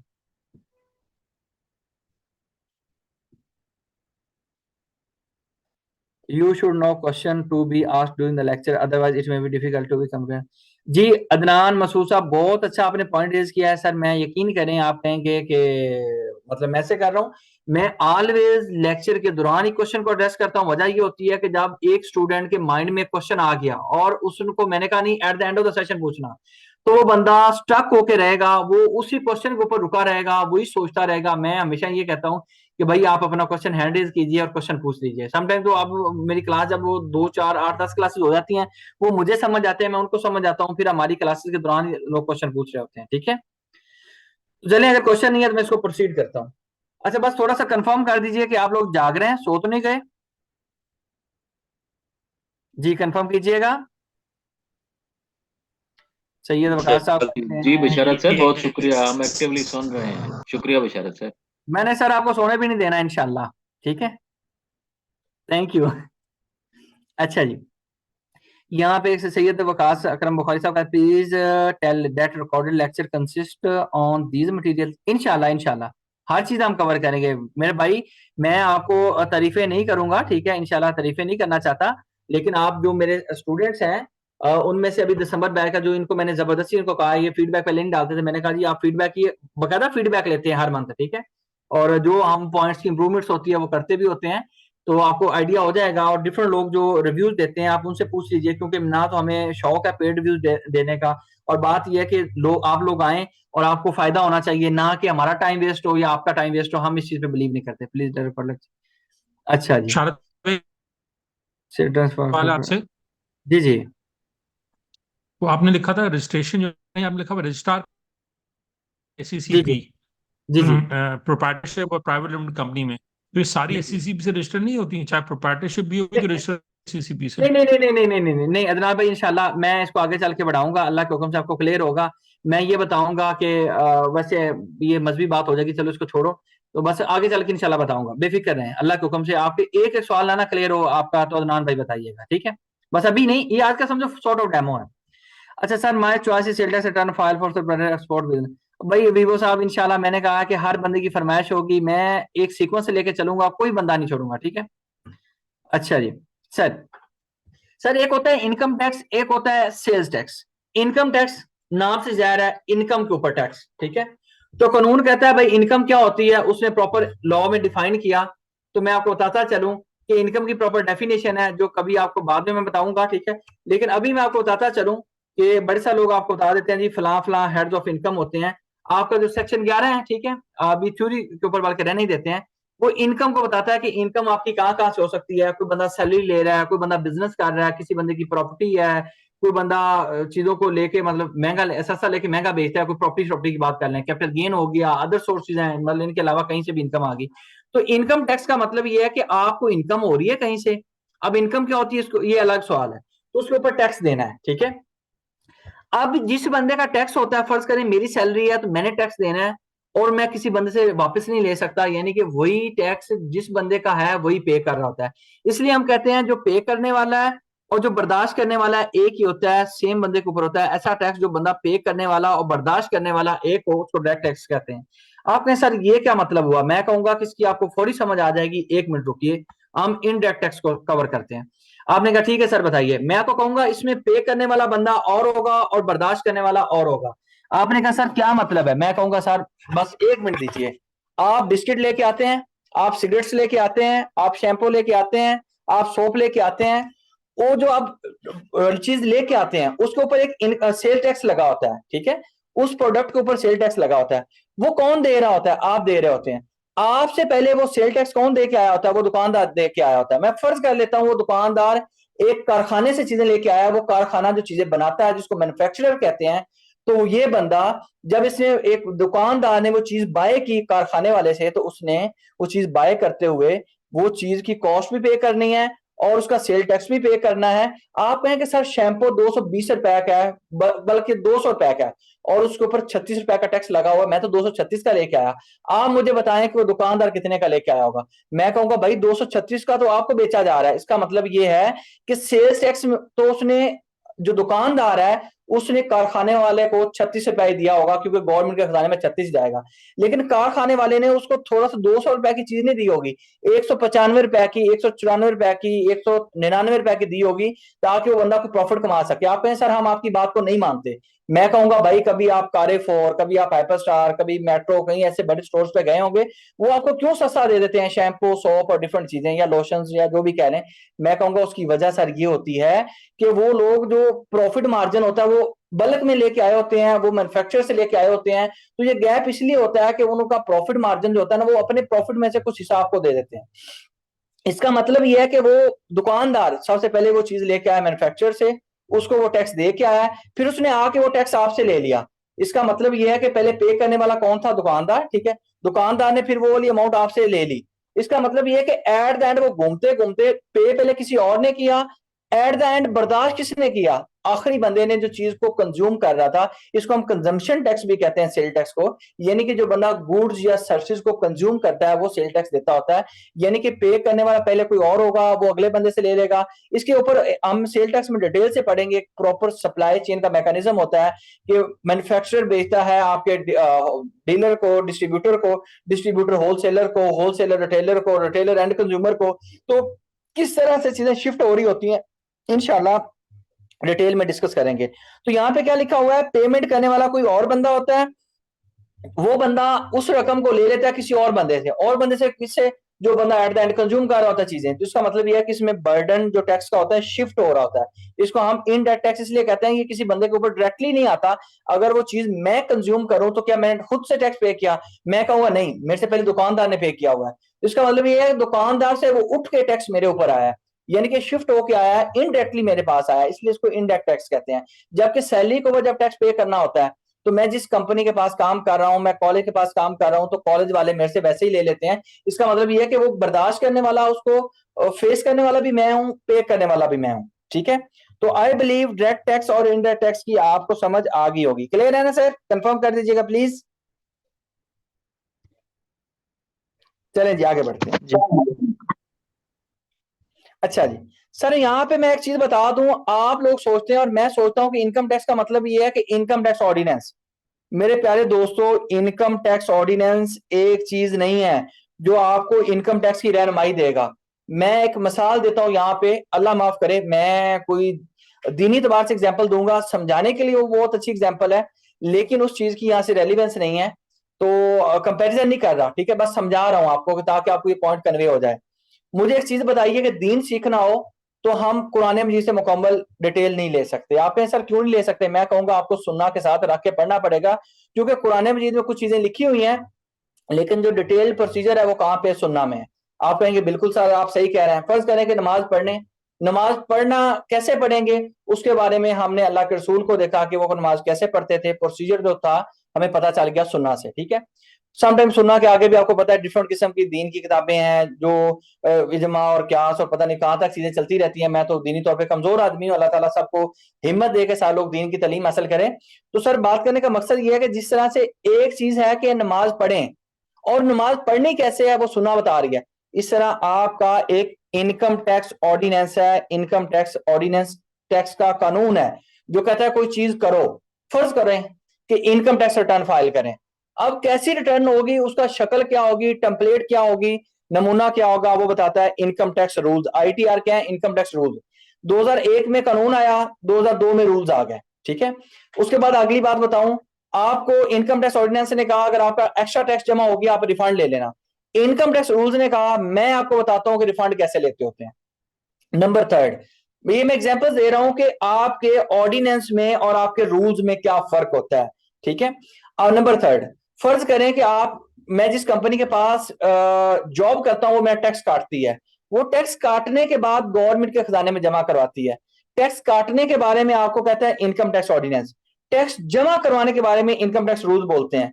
आप कहें कि सर ये हमें क्यों बता रहे हैं? मैं कहूंगा भाई मैंने कानून की या ये जो आपका कोर्स हम स्टार्ट करने जा रहे हैं इसकी बुनियादें रखनी है, तो आपको पता होना चाहिए कि ऑर्डिनेंस आपको बताता है कि व्हाट इज लॉ या व्हाट टू डू, क्या चीज व्हाट टू डू, और रूल्स क्या बताते हैं हाउ टू डू, यानी करना क्या है ये लॉ बताएगा, करना कैसे है ये आपको रूल्स बताएंगे।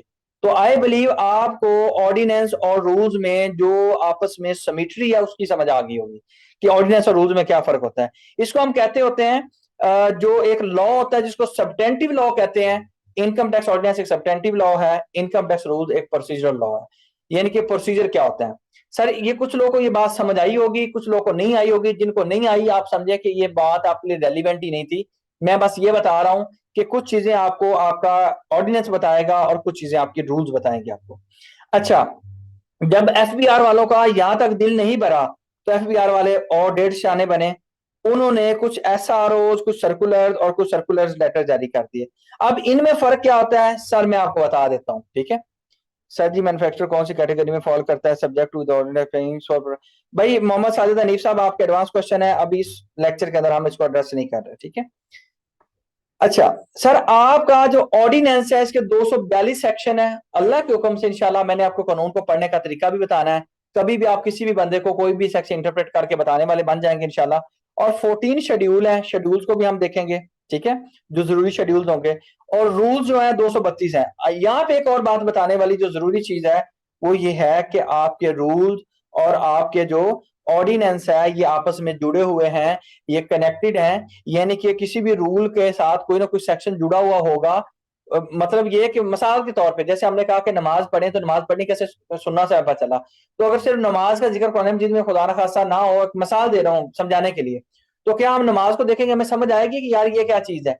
नहीं समझ आएगी। बिल्कुल इस तरह से रूल्स उस चीज को बताएंगे जो चीज आपके लॉ के अंदर है। अगर एक चीज आपके लॉ के अंदर है ही नहीं तो आपका जो रूल्स है वो नहीं बताएंगे। रूल्स फिर हर रूल किसी ना किसी सेक्शन के साथ जुड़ा होगा। ऑर्डिनेंस का जो सेक्शन है, ऑर्डिनेंस क्या है? ये कानून है। रूल्स क्या है, आपके प्रोसीजर्स हैं। अदर्स में आपके एसआरओ सर्कुलर और सर्कुलर लेटर्स हैं।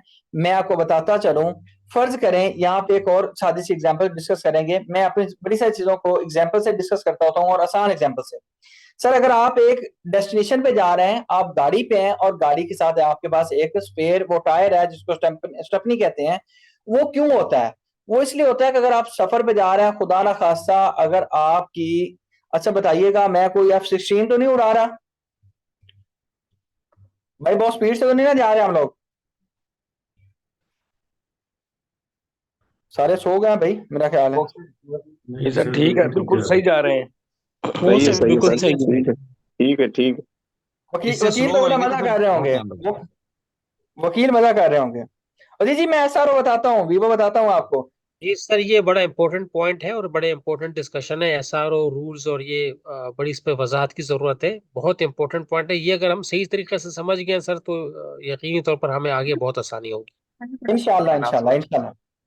अच्छा जी, मैं सर आपको सारी चीजें बताता हूँ जमील भाई। अच्छा सर, वो जो स्टेपनी होती है उसका मकसद एक होता है, एग्जाम्पल से आपको चीजें बड़ी क्लियर होंगी कि आप लोग रस्ते में जाते हुए, अगर फर्ज करें मैंने एक शादी के इवेंट में जाना हो या मैंने एयरपोर्ट पे पहुंचना है, ठीक है, और मैं को 2 घंटे पहले निकलता हूँ कि ये एयरपोर्ट वाला छोड़ दे, मैंने शादी के एक इवेंट पे जाना है, तो मैं सर रस्ते में ये ना हो कि गाड़ी पंचर हो और मैं वहीं खड़ा रहूं, यानी कि मैं जल्दी से स्टेपनी चेंज करूंगा और मैं अपने उस इवेंट पे पहुंच जाऊंगा, ठीक है, वो किसी दोस्त का इवेंट हो या किसी का भी इवेंट हो।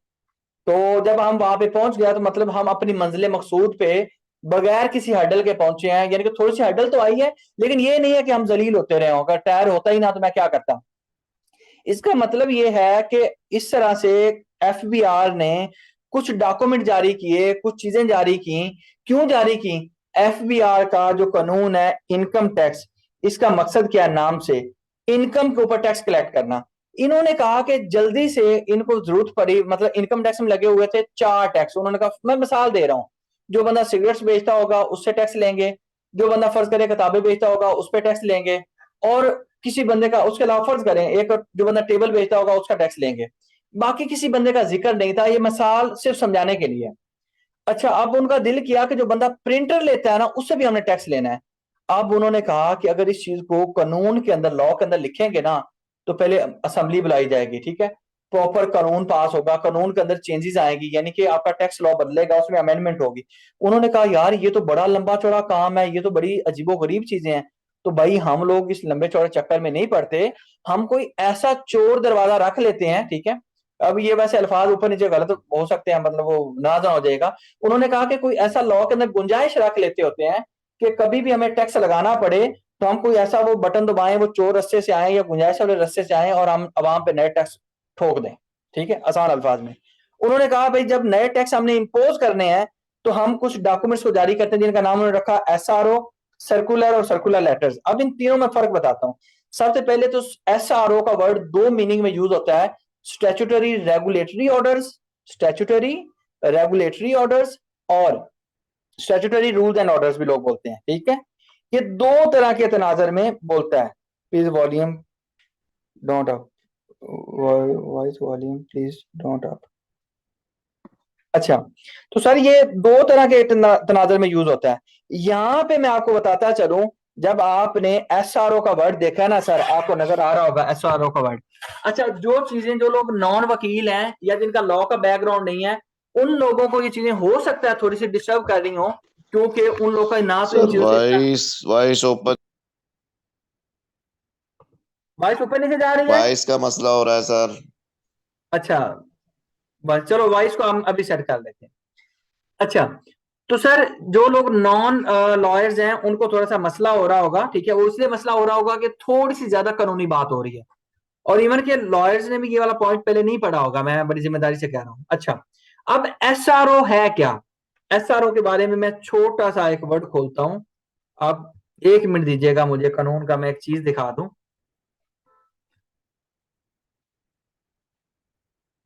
ओपन फाइल लोकेशन,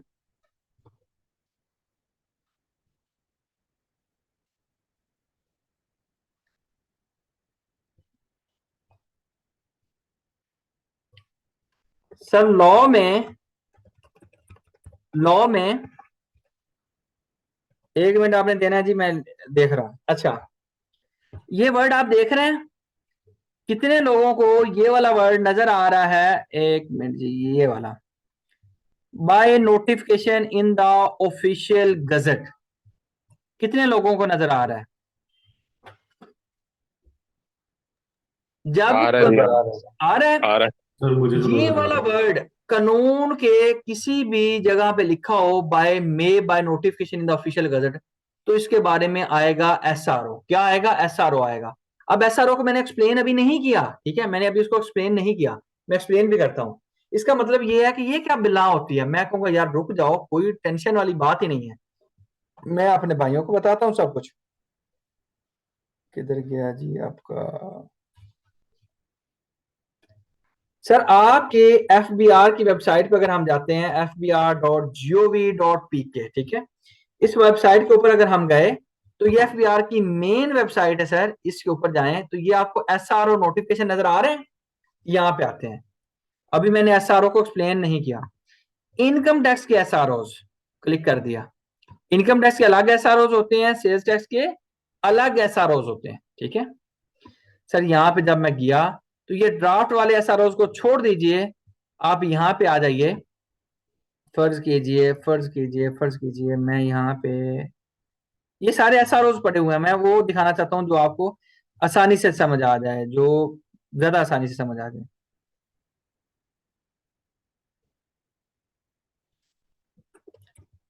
$99, 1 मिनट जी, 1 minute, just wait a while.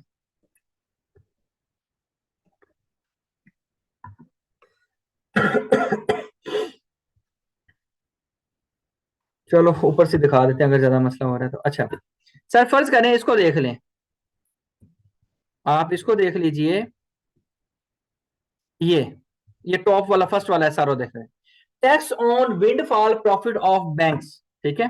मैंने यहाँ पे एक एसआरओ को आपको क्लियर कर देना अल्लाह के हुक्म से, क्या एसआरओ होता है क्या। सर यहाँ पे क्या लिखा हुआ है? Section 99D। मैं पहले लॉ में एक दफा जाके दोबारा से 99D के ऊपर लेके जाता हूँ, दोबारा से 99D। ये कैसे ढूंढ रहा हूँ ये चीजें भाई, आपको भी इंशाल्लाह सारी सिखाऊंगा, सारी आ जाएंगी, परेशान नहीं होना। मैं जो रेलिवेंट सेक्शन उसने रेफर किया है, मैं सेक्शन ढूंढ रहा हूँ, सर्च कर रहा हूँ, बस वेट अ व्हाइल।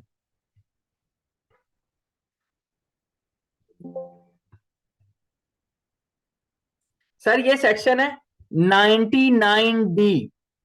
इसके ऊपर क्या लिखा हुआ है? The federal government may by notification in the official gazette. मैंने कहा कि अगर लॉ में ये पॉइंट लिखा हो तो इसके ऊपर क्या आएगा? एसआरओ।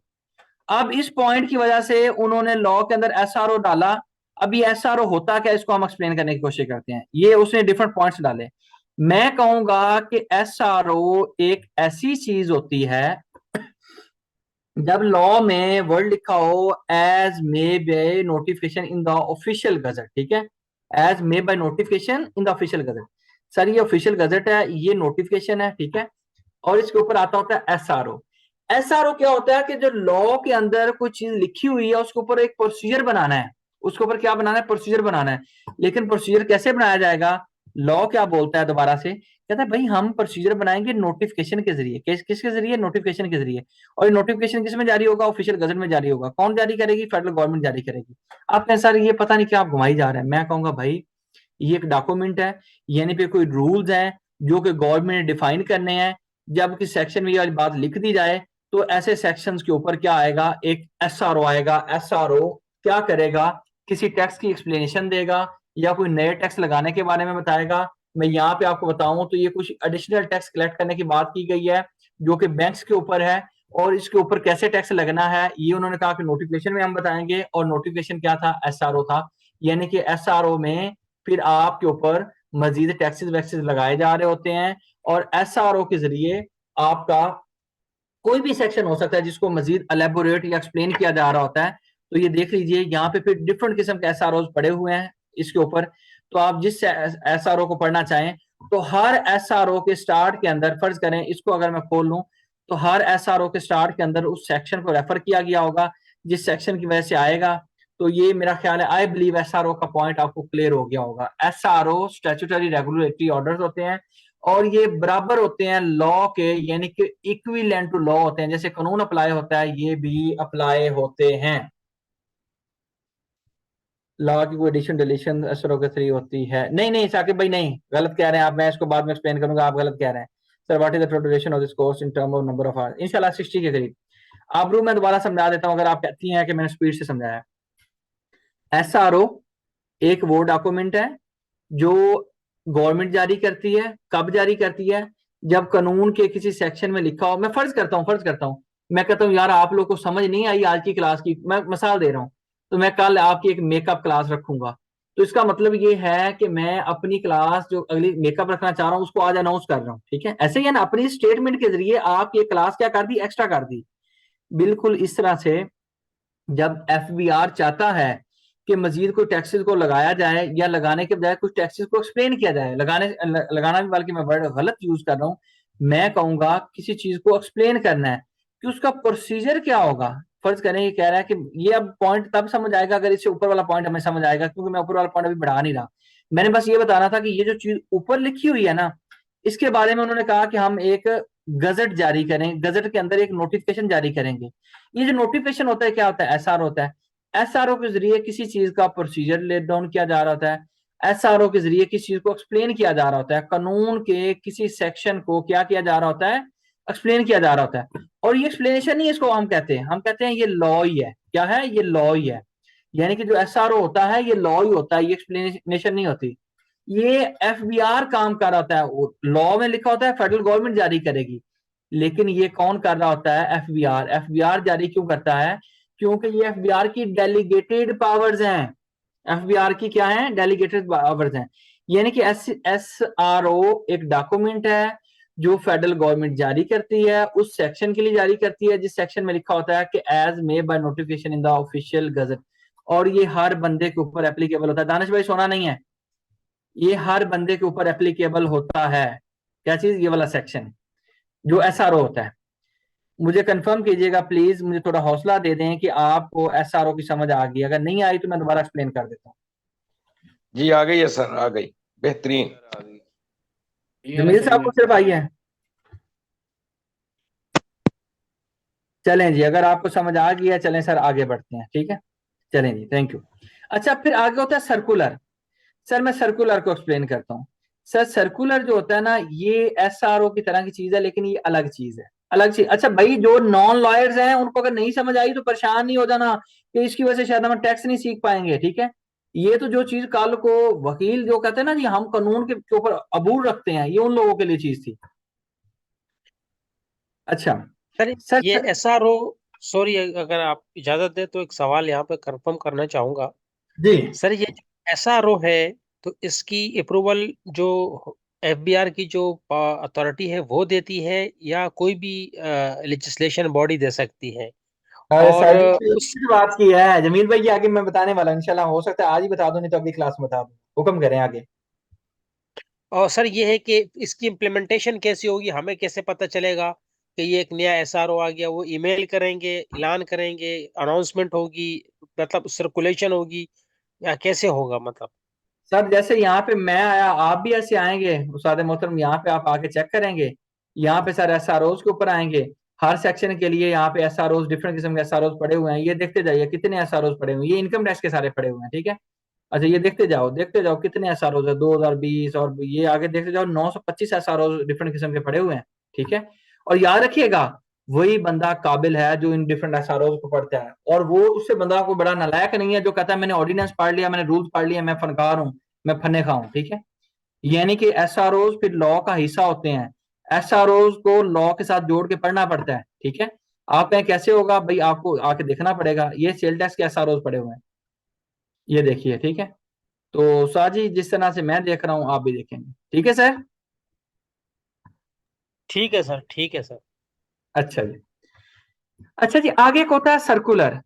अच्छा सर्कुलर के ऊपर भी मैं पहले आपको वेबसाइट के ऊपर जाके एक थोड़ी सी चीज दिखाता हूँ।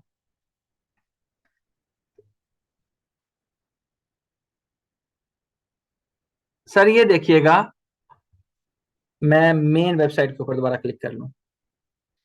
सर आपकी हम डिस्कशन कर रहे हैं सर्कुलर की। सर्कुलर क्या होता है, मैं पहले तो सर्कुलर दिखा दूं। ये सर्कुलर पड़े हुए, सर्कुलर को ऑर्डर्स भी बोला जाता है, ठीक है। यहाँ पे क्लिक किया, इनकम टैक्स सर्कुलर्स, बाकी डिफरेंट किस्म का और भी सर्कुलर्स पड़े हुए हैं। मैं इनकम टैक्स सर्कुलर्स को देखता हूँ। खैर भाई, अगर फनकार बनना है टैक्स में, या टैक्स को समझना है, या टैक्स के अंदर महारत हासिल करनी है, तो थोड़ी सी तकलीफ तो करनी पड़ेगी। अगर नहीं देखता, जो जिसने एक्सपर्ट बनना है वो जरूर देखेगा।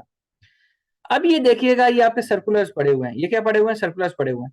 आप कहें सर एसआरओ को तो आपने बता दिया, किसी कानून के सेक्शन में as may by notification in the official gazette लिखा हुआ तो एसआरओ आएगा। सर्कुलर कब आएगा? मैं कहूंगा यार कोई परेशानी नहीं है, वो हिंदी जुबान में कोई दिक्कत ही नहीं है, ठीक है। तो हम इसको डिस्कस करते हैं, उर्दू में परेशानी नहीं है। सर एक सर्कुलर को मैं किसी को भी खोल लेता हूँ, ये देखिए डिफरेंट किस्म के सर्कुलर पड़े हुए हैं, डिफरेंट किस्म, सर्कुलर 1 ऑफ 2024 और फलां फलां फलां, ठीक है। फर्ज करें कि मैं सर्कुलर को खोल लेता हूँ। ये सर्कुलर क्या है? Instruction regarding mode and manner for payment of tax under section 7E of the income tax ordinance 2001 on sale और ट्रांसफर ऑफ इमूवेबल प्रॉपर्टी।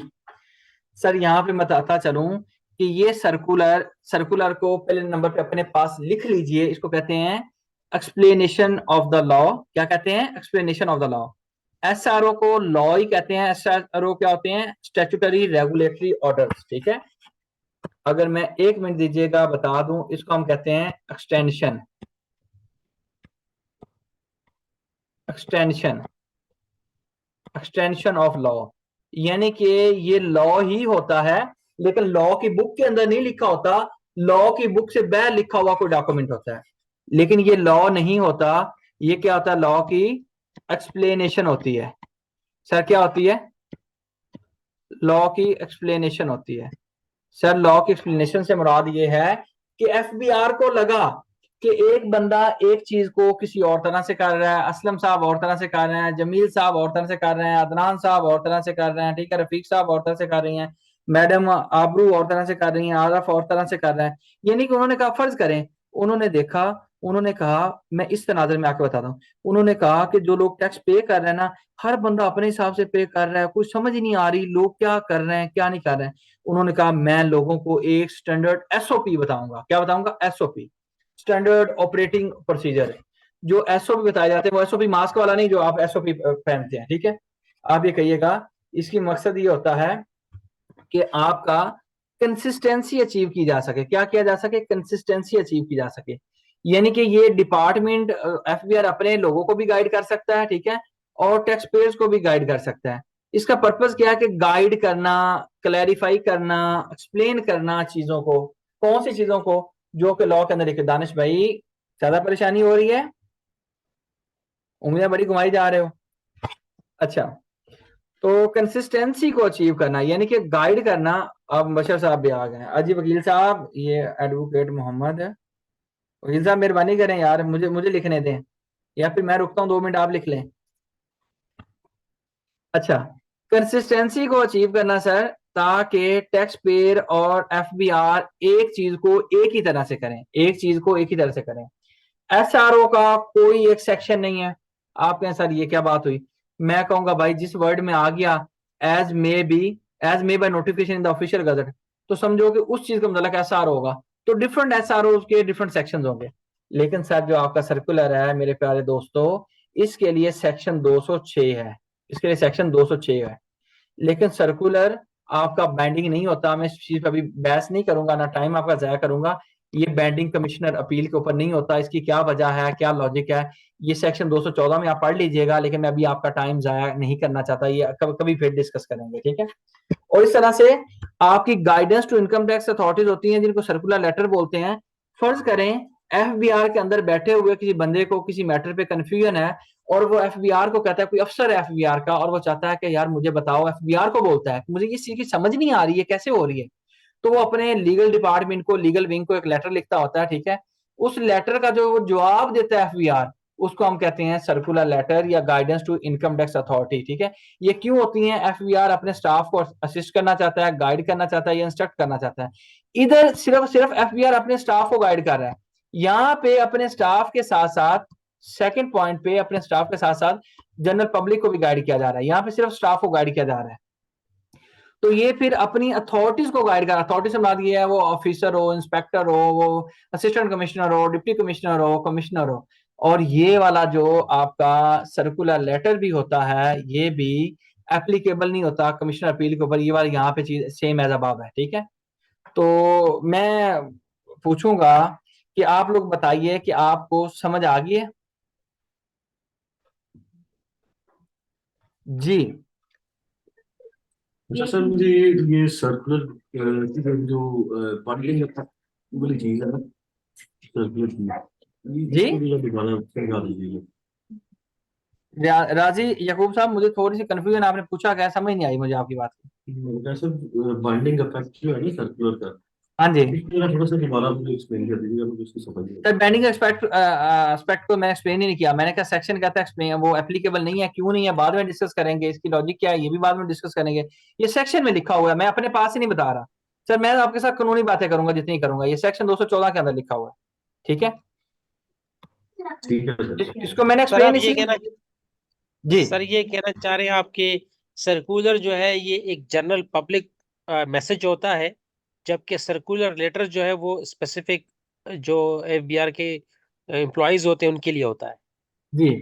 आबरू ने पूछा है, मैं थोड़ा सा दोबारा से एक्सप्लेन कर देता हूँ, मैं दोनों तरह से फर्ज कर लेता हूँ, आपको फौरी समझ आ जाएगी। सर सर्कुलर लेटर के अंदर एक मिसाल देता हूँ, एफबीआर को लगा कि हमने एक नया सेक्शन लगाया है, वो लोगों को निकालना नहीं आता। एक कंसल्टेंट है जिसका नाम है फर्ज करें आरफ साहब, वो और तरह से टैक्स मालूम कर रहे हैं उसका नए सेक्शन का।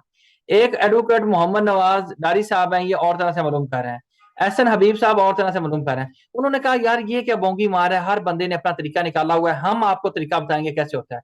उन्होंने कहा ये तरीका एफबीआर भी वैसे यूज करेगा और सारे कंसल्टेंट भी वैसे यूज करेंगे, इस चीज को कहते हैं सर्कुलर।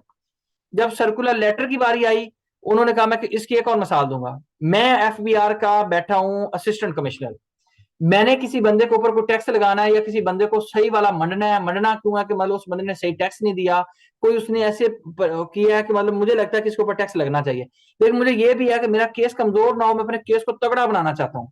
मैंने कहा कि इसको मैं लीगली इतना तगड़ा बनाऊं कि कोई मेरा वकील कोई मेरे केस को उड़ा ही ना सके।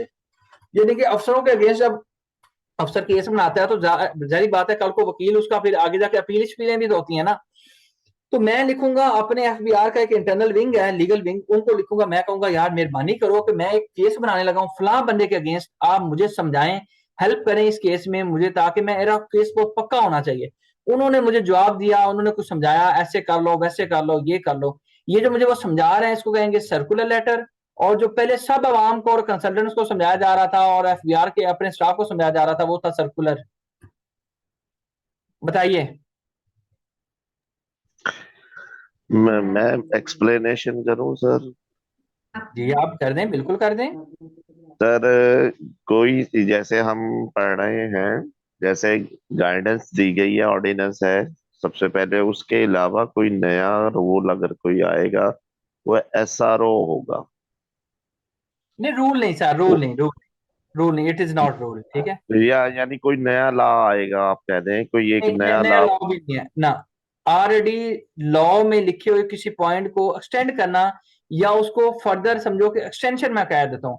आप फर्ज करें कि अगर आपका एक बिजली का बोर्ड दूर लगा जैसे हुआ है, रजिस्ट्रेशन है सर, सेक्शन 181 है, उसके अंदर कोई अमेंडमेंट करनी है नहीं या नहीं नहीं उसको नहीं नहीं नहीं नहीं नहीं नहीं नहीं दानिश भाई आप मिस इंटरप्रेट कर रहे हैं, नहीं बिल्कुल नहीं, बिल्कुल नहीं, ठीक है, ऐसे नहीं, ऐसे नहीं है।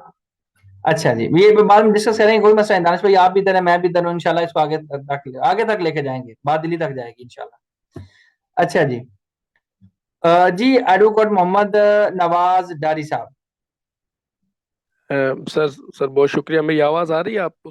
बिल्कुल आवाज आ रही है दोस्त। Sir thank you. जहाँ तक सर मैं समझा हूँ कि जो प्रॉपर और जो एक्चुअल क्यूरी जो आती है विद इन डिपार्टमेंट उसको हम सर्कुलर लेटर के जरिए एड्रेस करते हैं, और जनरल एक जो इंफॉर्मेशन है वो सर्कुलर के जरिए हम सर्कुलेट कर देते हैं। इट मीन सर्कुलर सर्कुलेटेड कर देते हैं, और सर्कुलर लेटर जो है वो to the point on a topic जिस पर क्यूरी क्रिएट होती है उसको हम एड्रेस करते हैं। अच्छा आपको पता है कि ये मैं चीजें इसलिए सिर्फ रखता हूँ कि ताकि हम चीजों को डेमोस्ट्रेट कर सकें, लेकिन मैं सोच रहा हूँ कि इन चीजों को शायद आगे मैं निकाल ही दूं कि ये चीजें हम इंशाल्लाह बाद में डिटेल में डिस्कस कर लेंगे, लेकिन मैं आपको बताना ये चाह रहा था कि इंशाल्लाह हमने ना लीगली चीजों को इतने स्ट्रॉन्ग फुटिंग पे चलना है, अल्लाह के हुक्म से आपने परेशान नहीं होना, ठीक है। आपको आइडिया हो भी रहा होगा, प्रैक्टिकल हमारा कोर्स है प्रैक्टिकल, लेकिन लॉ के बगैर हम नहीं चलेंगे, ठीक है। नहीं अली अली अमरा ये ओरिएंटेशन ही है, ये यहाँ पे कई लोग वो देखना चाहते हैं सिर्फ ओरिएंटेशन में, तो ये होता है कि मैं आता और बस सिलेबस बताता निकल जाता। मैं चाह रहा हूँ कि आपको पता भी चले कि यार हम जो पढ़ रहे होंगे हमें कुछ समझ भी आ रही होगी, समझ, और लीगली लॉ हर बंदे के लिए नहीं है, लॉ सिर्फ लॉयर्स के लिए है और वो लोग जो कल को सही मैनों में टैक्स की प्रैक्टिस करना चाहते हैं। वरना लॉ की इतनी ज्यादा चीजें मैं प्रैक्टिकल करवा दूंगा आपको, शायद ये लॉ वैसे भी परेशानी नहीं होगी, ठीक है इंशाल्लाह। अभी तो फर्स्ट क्लास है ना, तो थोड़ा सा आपको ऐसे लग रहा है कि यार शायद आप इतना ज़हनी तौर पे तैयार नहीं होंगे। और जो लोग यहाँ पे प्रैक्टिस कर रहे हैं, आपको मैं चीज बता दूं, नाराज नहीं होना, जो लोग प्रैक्टिस भी कर रहे हैं उन लोगों में से बड़े सा लोग, मैं कहता हूँ शायद हार्डली चंद लोगों को ये चीजें पता हो, वरना बाकी बड़े सा लोगों को ये बातें पता नहीं होगी। और हमारी क्लास में कंसल्टेंट्स भी मौजूद हैं। और मैं कहूँ कितने लोग हैं सर, जितने जो लोग प्रैक्टिस कर रहे हैं, काइंडली वो हैंड रेज कीजिएगा। कितने कंसल्टेंट्स हैं भाई जो जाग रहे हैं?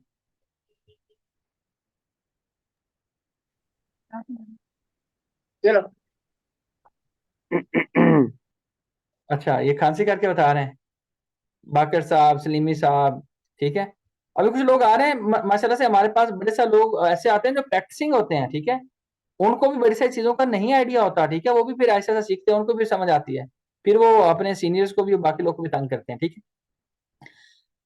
सर मैं सेल टैक्स की बात करूं, बिल्कुल इस तरह सेल टैक्स ऑन गुड्स भी होता है, ये भी हमने पढ़ना है। सेल टैक्स ऑन सर्विसेज भी हमने पढ़ना है। सेल टैक्स गुड्स में सेल टैक्स एक्ट आपका लॉ है, आपके रूल्स 2006 के हम पढ़ेंगे, विद होल्डिंग के प्रोसीजर भी हम पढ़ेंगे। मैं बस यहाँ पे ना ये लंबी चौड़ी चीजें ना, मतलब मेरे पास चीजें तो इतनी सारी हैं, अल्लाह के हुक्म से आप लोग इंजॉय करेंगे, लेकिन फॉर द टाइम बिंग मुझे ऐसा लग रहा है कि ये शायद आप लोग परेशान हो रहे हैं। मैं अगली क्लास मंडे को ही करूंगा इंशाल्लाह, तो आप लोग के हम क्वेश्चन ले लेते हैं, विद होल्डिंग कंप्लीट होगा। जी इंशाल्लाह उमर भाई, हम विद होल्डिंग कोशिश करेंगे कंप्लीट करवाएंगे, मतलब इनकम टैक्स का कंप्लीट, सेल टैक्स का कंप्लीट, ठीक है इंशाल्लाह। तो सर यहाँ एक सवाल और है, ये एडवांस इनकम टैक्स जो होता है वो क्या चीज होती है? जमील भाई, एडवांस इनकम टैक्स जो होता है, ये एडवांस, एक तो विद होल्डिंग भी आपके एडवांस टैक्सेस होते हैं जो कि बाद में आपको क्लियर होंगे, ठीक है। एक एडवांस टैक्स होता है सेक्शन 147 का, ठीक है। वो क्या होता है कि कानून कहता है कि आप पूरा साल कमाते हो, साल के एंड पे जाकर टैक्स देते हो। कानून ने कहा ऐसा नहीं चलेगा, कानून ने कहा जितना जितना कमाते जाओ मुझे साथ साथ टैक्स देते जाओ। हमने कहा क्या मतलब है, हम डेली टैक्स दें? उसने कहा नहीं, हर 3 महीने के बाद जितना आपने कमाया हो, जितनी इनकम हुई होगी, उसका जितना टैक्स बनता होगा दे दोगे।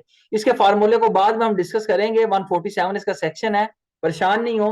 ये चीजें आज की क्लास में सिर्फ ये ऑब्जेक्टिव था, मैं और आप हल्का सा देख लें कि यार चीजें हमारी प्रॉपर लॉ के साथ लिंक होकर पढ़ी जा रही हैं, पोर्टल के साथ लिंक होकर पढ़ी जा रही हैं, ठीक है।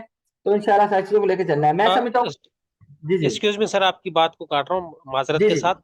सर ये है कि ये किताबें हमने खरीदनी है और इसको पढ़ना कैसे है, और लॉ को या रूल को या सर्कुलर को कैसे फाइंड करना है, एसआरओ को, ऑर्डिनेंस से कैसे रेफरेंस लेना है, इन चीजों के ऊपर आप प्लीज बताइएगा ताकि फिर हमें सर उससे आसानी हो सर।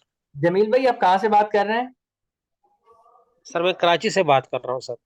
जमील भाई प्रैक्टिस तो नहीं करते आप? पहले मुझे तो नहीं लग रहा आप प्रैक्टिस करते हैं। नहीं सर, मैं जॉब करता हूँ और मोस्टली रिलेटेड हूँ सर, तो ये चीजें हैं थोड़ी सी और अपनी नॉलेज को डीप करना चाहता हूँ। अच्छा जमील भाई, आपको क्यों लगता है कि इन चीजों को आपको सीखने की जरूरत है? मैं वैसे आपसे सवाल कर रहा हूँ, आगे ना आना जमील भाई। सर ये है कि मैं चूंकि as a manager finance job करता हूँ और टैक्स वगैरह की कैलकुलेशन करता हूँ और मुझे फाइनेंशियल्स भी बनानी होती हैं, तो मेरा सर वास्ता है, मजबूरी है सर इसको करना और सीखना।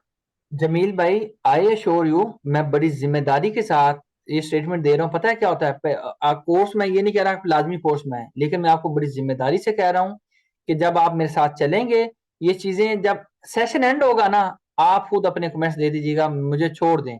अभी कोर्स बेचने के लिए मैं तो लंबी लंबी बातें नोट कर वो फेंक दूं, मुझे नहीं फेंकनी बातें, ठीक है। मैंने आपको बढ़ाना है, अल्लाह के हुक्म से इज्जत वो हो जो अल्लाह ताला की जात देने वाली है, और जो आपके दिल में मेरी इज्जत हो। ये ना हो कि यार ये बंदा आता है और बस खाना पूरी करके निकल जाता है। मैंने बढ़ाना है, आपकी दिली इज्जत आपकी मैंने लेनी है, ठीक है। और मैंने चीजें जो मुझे आती हैं मैंने पूरी कोशिश करनी है मैं आपको बार बार सिंपल एग्जांपल के साथ शेयर करूं, ठीक है। इसके लिए अगर आपका दिल करे, ठीक है, तो मैं रिकमेंड करूंगा कि आप मेरे वो जाके जो कमेंट्स हैं वो यूट्यूब वाला लेटेस्ट जो लेक्चर है उसके अंदर जाके हल्का सा आप देख लें, तो आपको आइडिया हो जाएगा कि जब आप क्लास से आगे बढ़ेंगे, क्योंकि एक क्लास में आप किसी बंदे को असेस नहीं कर सकते, ठीक है। क्योंकि अभी तो ये लग रहा होगा शायद थ्योरी पढ़ी है, लेकिन मैंने थ्योरी नहीं, मैंने तो आपको प्रैक्टिकल भी बढ़ाना है। लेकिन अगर आप ये समझते हैं, जमील भाई माशाल्लाह you are intellectual and learned person, क्योंकि आप मैनेजर फाइनेंस काम कर रहे हैं, मुझे एक चीज का बस कमेंट्स दे दीजिए, क्या बगैर लॉ के टैक्स पढ़ना चाहिए? नहीं सर, लॉ के बगैर हम टैक्स नहीं पढ़ सकते सर। आपकी क्या राय है, क्यों नहीं पढ़ सकते? सर क्योंकि हम लॉ के हिसाब से चलेंगे। अगर हम इनकम टैक्स की बात करते हैं तो इसके ऊपर सेक्शन जो है ना, इनकम टैक्स के रूल अप्लाई होंगे। अगर 165 की अगर हम बात करते हैं, क्वार्टरली सबमिट होगा, एनुअल सबमिट होगा, मंथली विदहोल्डिंग टैक्स है, तो ये सारी शाबाश कंप्यूटेशंस होती हैं। तो शाबाश। वो किस लॉ के तहत करेंगे हम, किस रूल के तहत करेंगे? अगर आप मेरे सर्विसेज के ऊपर टैक्स डिडक्ट करना है, मैंने सैलरी के ऊपर करना है, मैंने सप्लाईज के ऊपर करना है, तो उसके रेट क्या होंगे वो हमें लॉ बताता है सर। शाबाश शाबाश, वेरी गुड। तो अच्छा जमील भाई, अगर मैं आप लोग को रेट्स खुद बता दूं, एक दफा मैं शेड्यूल शेयर कर दूं, मैं कहूं इस साल ये रेट होंगे, वो एक अच्छी अप्रोच होगी? जी सर, डेफिनेटली वो एक अच्छी नहीं अप्रोच है, नहीं क्योंकि नहीं हर नहीं साल नहीं, जमील भाई वो गलत अप्रोच होगी। क्यों? मैं जब लॉ से बढ़ाऊंगा ना, वो एक साल जब दे दूंगा ना, अगले साल आप फिर मेरे पीछे होंगे, सर वो रेट चेंज हो गए, नए वाले रेट तो दें। मैं ऐसा हाँ नहीं जी करता। जी जी बिल्कुल, मैं समझ गया आपकी बात। क्योंकि वो हमने खुद फाइंड करने होते हैं, और वो हर साल वो जो है वो फाइंड करने का तरीका एफबीआर। बताऊंगा मैं आपको, हलवा नहीं बना के दूंगा, मैं हलवा बनाना आपको सिखाऊंगा, ठीक है। मैं मौलवी नहीं हूं जी सर। वैसे, ठीक है। अब देखें ना सर, देखें मैं आपको ये बताऊं कि अभी जो इनकम टैक्स था, सैलरी पर जो इनकम टैक्स लग रहा था, जी जी। गवर्नमेंट ने अगस्त में जाके दोबारा चेंज किया। हालांकि जून में बजट पास हुआ, उसमें जो है ना शाबाश सैलरी शाबाश। स्लैब था वो कुछ और था, अगस्त में कुछ और आया। तो वो फिर मुझे पूरी सैलरी चेंज करनी पड़ी, और वो कंप्यूटेशन पूरी चेंज हो गई थी सर। अब ये बात आप पता है क्यों कर रहे हैं? आप कर रहे हैं प्रैक्टिकल। अब इसके बारे में आपको बताऊं, ये देखो फिर आपकी ये जो आप फाइनेंस एक्ट की बात कर रहे हैं ना, जो मिनी बजट आते हैं, ये सर मैं चीजें ऐसी ऐसी आपको बताऊंगा। ये जो आप बात कर रहे हैं ये आपके फाइनेंस एक्ट पड़ा हुआ है, ठीक है। मैं चीजों को ज्यादा लंबा नहीं करना चाह रहा, ठीक है। ये फेब में चेंज हुआ है, ठीक है। उससे पहले ये वाला आपकी एक अमेंडमेंट आई है, ये आप देखते जाइए। ये मैंने आपको सारी चीजें पढ़नी बतानी है, अल्लाह के हुक्म से। ये 30 जून का बजट पड़ा हुआ है, ठीक है। ये सारे पड़े हुए हैं, इनको कैसे पढ़ना है, इस वेबसाइट को कैसे खंगालना है, ये मेरे ऊपर छोड़ दीजिए, ये आपका काम नहीं है टेंशन लेना।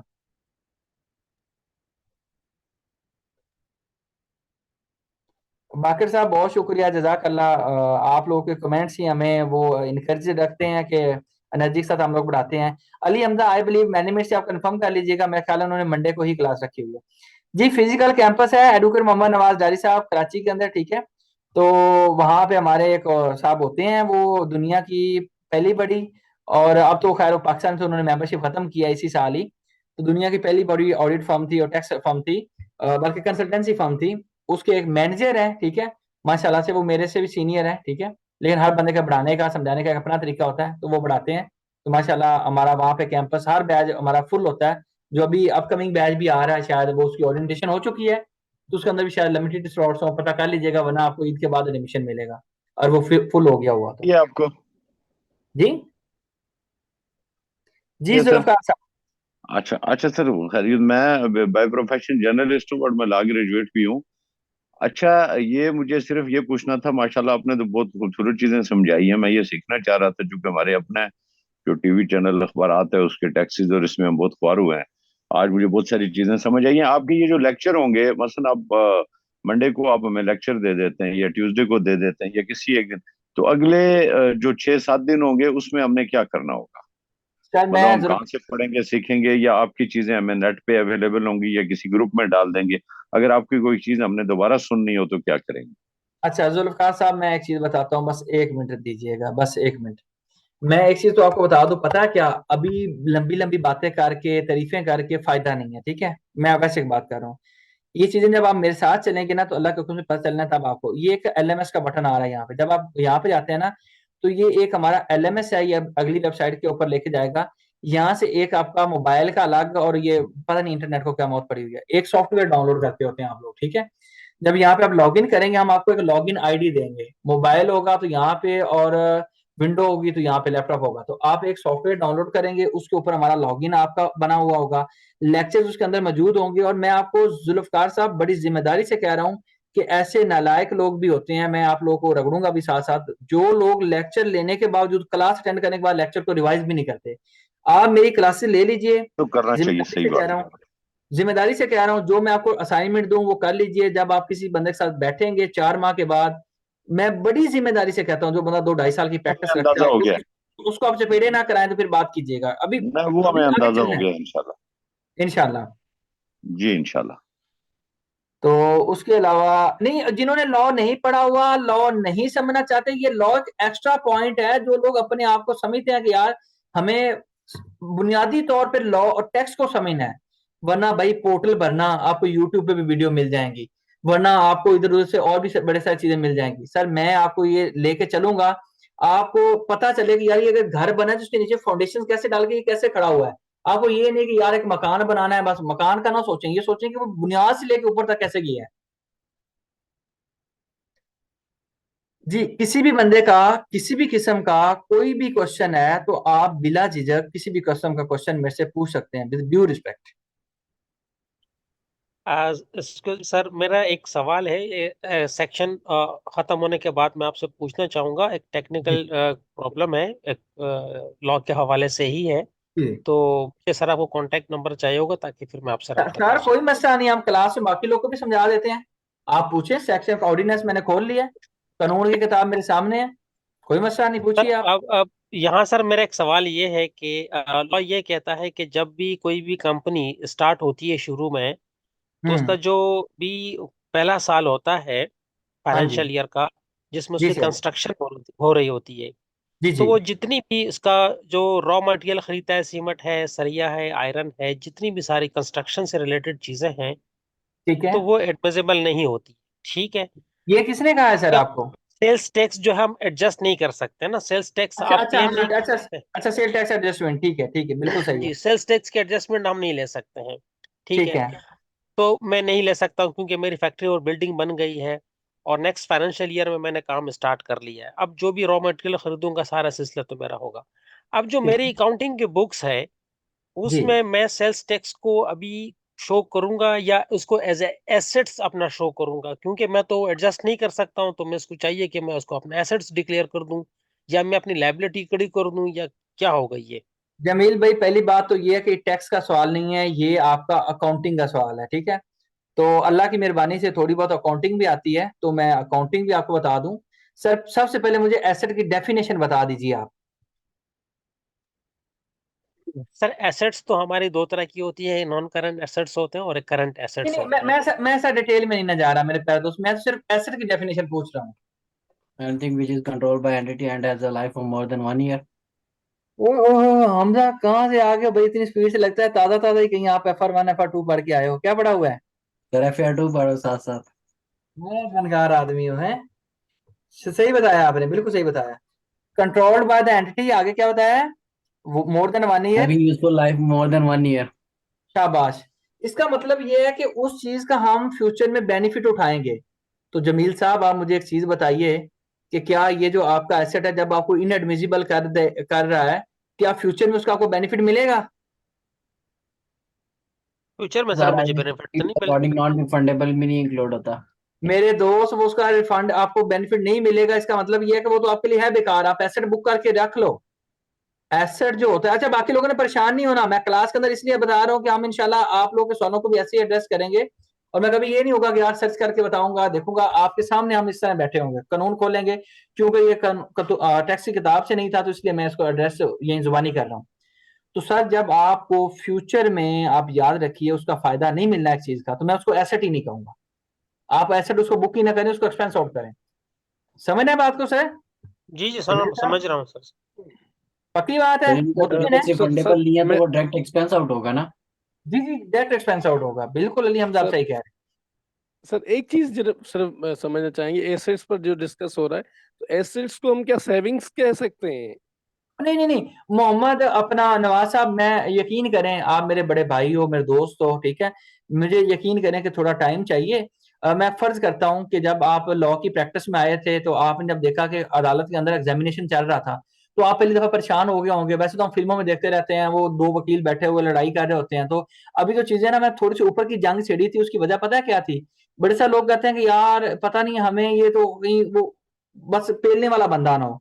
तो I want to let you know कि अल्लाह ने थोड़ा सा जो इल्म दिया है उस इल्म को मैंने आप तक डिलीवर करना है, ये मेरी जिम्मेदारी है, मेरे ऊपर फर्ज है, ठीक है। तो हमने जब इसको डिटेल से पढ़ेंगे तो आपको समझ आ जाएगी अच्छा ये एसेट होता है, ये फलां चीज होती है। अब बात करने का पता है क्या मकसद है? मैं जाती तौर पे आपको 10 15 20 स्टूडेंट के नंबर दे दूं, ठीक है। तो ये भी तो हो सकता है कि मैं किसी जानने वालों को नंबर दे दूं। मैं चाहता हूं कि आप अपना फीडबैक देंगे जब 2 4 क्लासेस आपकी हो जाएंगी, ठीक है। आपको एसेट भी समझ आएंगे, आपको लिबिलिटीज भी समझ आएंगी, आपको सेविंग भी समझ आएंगी, आपको एक्सपेंसिव भी समझ आएंगे, ठीक है। लॉजिकली और प्रैक्टिकली आप कहेंगे अच्छा ये चीज है, और लॉ भी पढ़ना आपको आएगा, ठीक है। But it will take time, ठीक है नवाज भाई। जी जी सर मैं आई गॉट इट। क्योंकि मेरा जो बैकग्राउंड है, मैंने बीएस जी मीडिया साइंसेस किया है, फिर एलएलबी की है, और 2 ढाई सालों से क्रिमिनल सिविल और कॉन्स्टिट्यूशन की तरफ और सर्विस मैटर्स को देख रहे हैं। टैक्स मेरे लिए नई फील्ड है। बस नवाज साहब, तो मैं आपको एक चीज बताऊं, सॉरी आपको इंटरप्ट कर रहा हूं। परसों ना मेरी स्नैचिंग होगी पहली दफा इस्लामाबाद में, ठीक है। अभी मैं इस्लामाबाद से क्लास ले रहा हूँ लाइव। तो गन पॉइंट पे स्नैचिंग होगी। मैं एक चीज बताना चाहता हूँ, I am the advocate high court, ठीक है। तो मैं अपना, मुझे लीगल प्रोसीजर नहीं पता था। क्यों नहीं पता था? मैं कभी सिविल क्रिमिनल को मैंने मुंह नहीं लगाया, ठीक है। मैं सिर्फ और सिर्फ प्रैक्टिस करता हूँ इसके टैक्स की। उसमें मुझे 3 किताबें आती हैं बस, ठीक है। Income tax law, sale tax law, company law. आप उसमें कुछ भी पूछ लेंगे अल्लाह के हुक्म से, आप मुझे कहेंगे यार आपको ही आता है अगर आता है, ठीक है। लेकिन अगर हम बात करेंगे वो मैं आज वो रिक्वेस्ट कर करा के अभी मैं कुछ चीजें डिस्क्लोज नहीं करना चाह रहा, मुझे पता ही नहीं था फिर कि स्टूडेंट ने मुझे सारा काम करके दिया।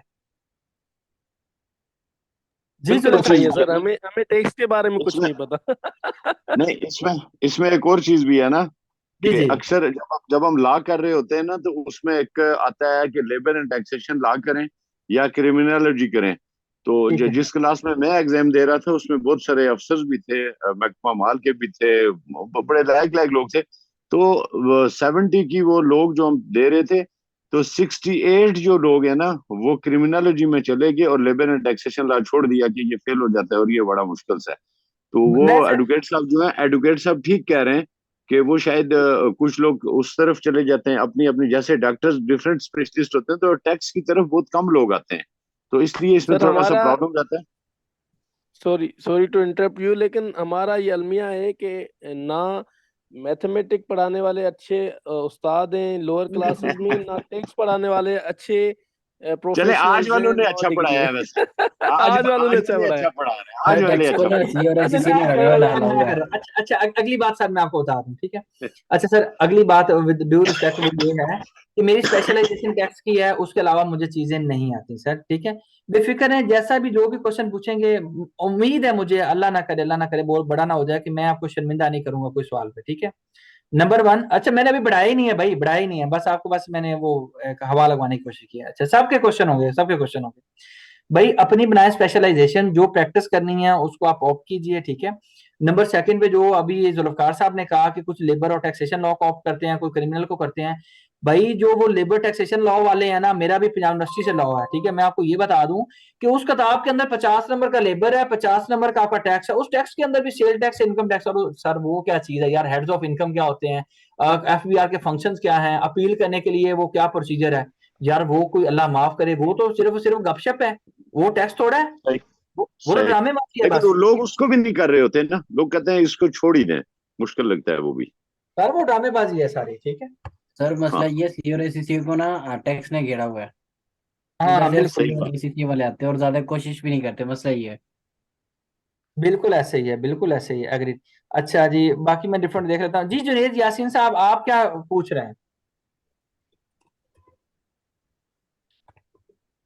सर मैं सीए का स्टूडेंट हूँ। ठीक है। और लेकिन मेरे जो आर्टिकल्स थे ना वो मेरे ऑडिट के हैं, ठीक ठीक है। है। ऑडिट के बाद लेके मेरे वो जिंदगी ने मौका दिया, टैक्स की जॉब आई। ठीक है तो टैक्स का थोड़ा बहुत ऑडिट में ही पड़ा हुआ था, सारा ऑडिट सीजन में वो सेल टैक्स के एरियाज और इनकम टैक्स के एरियाज किए हुए थे। ठीक है तो जॉब टैक्स में ही मैंने स्टार्ट कर दी। तो अभी मैं टैक्स में ही जो है वो मैं काम कर रहा हूँ। इशू ये आता है मुझे कि चूंकि प्रॉपर तरीके से उसकी ट्रेनिंग नहीं हुई है जी सर। जैसे ऑडिट फर्म में होती है।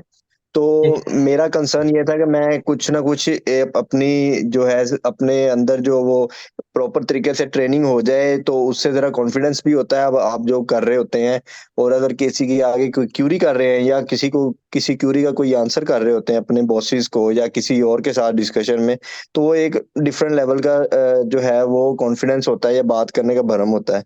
तो उस लिहाज से मेरा पहला तो ये मकसद था ये कोर्स के ज्वाइन का। दूसरा मेरा जो क्वेश्चन था अभी जो मैंने आपसे पूछना था, मैं ये रीइंबर्समेंट्स होती हैं कुछ 153 के अंडर से जो है वो हम विद होल्डिंग करते हैं, क्या उस पे हम विद होल्डिंग करनी चाहिए रीइंबर्समेंट के ऊपर? सर मैं आपको बता देता हूँ, सुने जुनेद साहब, बड़ा अच्छा लगता है। मैं आपको बताऊं, अल्लाह की मेहरबानी से, अल्लाह को कोई इनाम है। मेरे पास कुछ ज्यादा नहीं, मैं कहता बहुत बड़ी क्वांटिटी नहीं कहता मैंने, अगर कोई मैंने 41 तो नहीं, खैर मैंने सारे बैचेस खुद नहीं बढ़ाए, मेरे साथ और भी एक ट्रेनर्स हैं। तो मैं तकरीबन 23-24 बैचेस मैंने बढ़ाए हैं, ठीक है, जो ऑनलाइन के, ठीक है, बाकी फिजिकल के बढ़ाए हैं। उनमें कोई 10 से 12 क्वालिफाइड चार्टर्ड अकाउंटेंट्स को मैंने बढ़ाया, ठीक है। और मुझे जब मैं बढ़ाता था ना, एडमिशन हो जाता था, मुझे बात बताओ यार क्वालिफाइड है। एक दफा तो एक स्टूडेंट को मैंने अच्छा खासा वो रगड़ दिया, उसको जनरल एंट्री नहीं आती थी। वो कोई एंट्री आसान थी लेकिन पता नहीं उसके जेहन में क्यों नहीं आ रही थी। मैंने कहा यार तुम्हें अकाउंटिंग तो आती नहीं है। मुझे कहता sir sorry excuse me, I am CA qualified. अच्छा, मैं एक तरह से मैंने कहा यार तुम सीए क्वालिफाइड हो और यहाँ क्या कर रहे हो? कहता सर मैंने टैक्स नहीं पढ़ा हुआ तो वो पढ़ने आया। आपके जो जितने आपके ये यार जी जी आपसे पूछ रहे ना, जितने आपके भाई म्यूट कर लें अली इमरान साहब। अच्छा, तो जुनेद साहब, जब आपके डिफरेंट किस्म के नोट्स आएंगे, आप इस पोजीशन पे आ जाएंगे कि आप जाती तौर पे जवाब देना चाहें ना, हाई लेवल पे कह रहा हूँ, उनको आप अच्छी तरह से समझते होंगे और छोटा मोटा उसका जवाब भी आप दे सकते होंगे, आप किसी कंसल्टेंट के साथ अच्छे से बात कर सकते होंगे। अब मैं बात करता हूँ जो आपने सवाल पूछा रीइंबर्समेंट का। रीइंबर्समेंट पहले तो सबको बता दें कि ये होता है, फर्ज करें कि मुझे, अच्छा ये रीइंबर्समेंट की एक आसान सी मिसाल देते हैं, हम शुगलन में और देसी मिसाल देते हैं। मैंने जी एक अपनी बुक ली, अपने पैसों से ली, और मैं घर गया और अम्मी जान को मैंने दिखाया, मैंने कहा अम्मी ये मैंने किताब ली है, और उनसे जाके मैंने किताब के पैसे वापस ले लिए और दोबारा से अपने पर्स में डाल लिए। ये मेरी बुक के पैसे मेरी अम्मा ने रीइंबर्स कर दिए, ठीक है। ये होता है रीइंबर्समेंट, यानी कि कोई चीज खरीद के पैसे वापस लेना, ठीक है। अब इसकी मिसाल लेता हूं आपकी नजर में। आपने कहा कि सर हमारा कोई कंसल्टेंट है, हमारा कोई ऑडिटर है, कोई बंदा है जिसने मुझे इनवाइस की कि हमें इसकी पेमेंट करें, तो क्या मैं रीइंबर्समेंट के ऊपर टैक्स काटूंगा? रीइंबर्समेंट क्या है कि वो ऑडिटर ने बैठ के उधर खाने खापे उड़ाए, ठीक है, उसने खाने खाए, उसने कोई स्टेशनरी मंगवाई, वो आपसे पैसे वापस मांग रहा है, ठीक है, तो सर उसके ऊपर विद होल्डिंग नहीं होती। याद रखिएगा, out of pocket expenses are मतलब outside the scope of withholding, ठीक है सर। अच्छा सर, मैं एक चीज ऐड कर दूं। वो जी प्रॉपर जो है ना इनवाइस कर रहा है हमें, और इनवाइस के अंदर जो है ना वो लिख रहा है कि मैंने ये जो ना सर्विसेज हैं या गुड्स हैं आपको दी हैं, जी ठीक है। वो जो आप बात कर रहे हैं ना, वो जो अक्सर ये कंसल्टेंट कर रहे होते हैं आउट ऑफ पॉकेट एक्सपेंसेस, उसके ऊपर तो है अंडरस्टैंडिंग है कि नहीं बनती। लेकिन एक सिनेरियो आया था मेरे पास, वो यही था कि वो कह रहे हैं कि इनवाइस उसने की प्रॉपर, और उसने कहा यार ये जो गुड्स है ना जो मैं आपको दे रहा हूँ, ठीक है, ये मैंने थर्ड पार्टी से ली है, कोई किसी और से नहीं है, वेंडर है हमारा ही। ठीक है और उसके ऊपर भी मैंने टैक्स काट के उसको पेमेंट की है, ठीक है। ठीक है 100 रुपीज है, सपोज 70 रुपीज आप कर लें कि मैंने जो है ना वो गुड्स लिए हैं और उसके ऊपर टैक्स काट के जो है वो जमा करवा दिया है। जुनेद भाई, ये सिनेरियो मैं समझ गया हूँ, इसको हम अलग से डिस्कस कर हाँ। सकते हैं, ठीक है? आप भले हम्म। क्लास के बाद मुझे कॉल कर लेना, या फिर ना अगली क्लास के बाद हम इसको कर लेते हैं। ये वाली बात ऐसी है कि इसको थोड़ा सा अलग अंदाज में मैं आपको समझाऊंगा, ठीक है, आई प्रॉमिस, ठीक है, आपको मैं अलग समझाऊंगा, ठीक है, ये जिम्मेदारी ओके मेरी। Sir, okay. मैं सर क्योंकि ये हम कौन सा सेल टैक्स स्टार्ट करेंगे या इनकम टैक्स? इनकम टैक्स इंशाल्लाह, ठीक है, इंशाल्लाह। अच्छा जी, मैं कुछ ये जो वैसे क्वेश्चन आए हुए हैं टाइपिंग, उनको ले लूं। अरूज कहती हैं जी, you told 4 types of organisation, sole proprietor company, low liability, which one of the father under chamber of. जी अरूज, इंशाल्लाह हम डिस्कस करेंगे, प्लीज आप थोड़ा सा वेट कीजिए। मोहम्मद साकिब साहब कहते हैं SRO एंड STGO क्या डिफरेंस है, ठीक है साकिब साहब। SRO ये होता है, आपको पता होना चाहिए जब नोटिफिकेशन का वर्ड आए। और जो आप कह रहे हैं sale tax general order, sir ये जैसे इनकम टैक्स ऑर्डिनेंस में क्या होता है सर्कुलर, तो सेल टैक्स एक्ट में क्या होता है STGO, ठीक है। इसको आपने दोबारा से देखना है। आपके जैसे सर्कुलर है इनकम टैक्स में, सेल टैक्स में STGO होते हैं, ठीक है। अच्छा अब्दुल सिफ sir, same tax new field है हमारे लिए, बेफिक्र रहें सर, बेफिक्र रहें इंशाल्लाह। जैसे मैं अभी सोच रहा हूँ कि थोड़ा सा सिविल या क्रिमिनल लॉ सीख लूँ, ठीक है, तो इस तरह से आप लोगों को भी टैक्स मैं सिखाऊंगा। मुझे तो ऐसा कोई फॉर्म नहीं मिल रहा कि जो आके बस बताए और मैं थोड़ा टाइम उसको दूँ। नो डाउट, अच्छा बढ़ाया साकिब साहब, बहुत अच्छा गाइड किया, बहुत शुक्रिया आपका। जुनेर कहते हैं सर एक क्वेश्चन है, जुनेर भाई का क्वेश्चन हमने ले लिया। उमर साहब कहते हैं सर ITP के बारे में बताइए। और उमर भाई कहते हैं, उमर भाई आपकी क्वालिफिकेशन क्या है? जी क्लास खत्म हो गई है। जिन लोगों के कोई सवाल है, जो लेना पूछना चाहते हैं पूछ लें, या वैसे कोई बैठना चाहता है बैठ जाए। मेरी तरफ से जो जाना चाहते हैं चले जाएं। मैंने बस क्लास नहीं बढ़ाई, क्लास मैंने इंशाल्लाह मंडे को बढ़ानी है। आज की क्लास में मैंने बस आपके साथ एक गपशप सेशन था, थोड़ा सा अपना बताना था, थोड़ा सा आपसे पूछना था, बस यही कुछ था। एहसन हबीब कहते हैं अच्छा ये हो गया जी। एहसन हबीब कहते हैं actually I am out at office. Ehsan साहब आप खैरियत से घर जाएं। अच्छा जी, जी शाहनवाज साहब।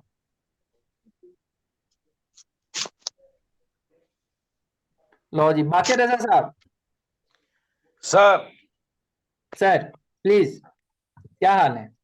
जी अल्लाह का शुक्र। सर मैंने आपसे एक ही चीज पूछनी थी कि आप हमें इनकम टैक्स जब पढ़ाएंगे तो इसमें जो इनकम टैक्स रिफंड्स होते हैं और उसका प्रोसीजर होता है फाइल करने का IRS इसमें, वो सारा बताएंगे आप हमें इंशाल्लाह। बाकर भाई उस दिन आपके FBR के हमें कोई असिस्टेंट कमिश्नर या डिप्टी कमिश्नर मंगवा लेंगे आपकी क्लास में, और हुक्म करें। नहीं नहीं नहीं सर, आप ही समझा दीजिएगा, हमें काफी है इंशाल्लाह। नहीं नहीं, मैं मजाक नहीं कर रहा, सीरियस नोट पे कह रहा हूँ, थैंक ठीक है। थैंक यू ऑनलाइन क्लास में बुला लेंगे उनको। Thank you. Thank you, sir इसमें इंशाल्लाह आप बता दो। एग्रीकल्चर टैक्स कुछ डिस्कस करेंगे या नहीं? यार एग्रीकल्चर नहीं करूंगा अदनान भाई, झूठ नहीं बोलने का फायदा नहीं है, अभी मैं लंबी लंबी नहीं फेंकूंगा, ठीक है। और आप कहते हैं फेंक दूं तो फिर भी नहीं फेंकूंगा, ठीक है, नहीं बढ़ाना ठीक है। उसको।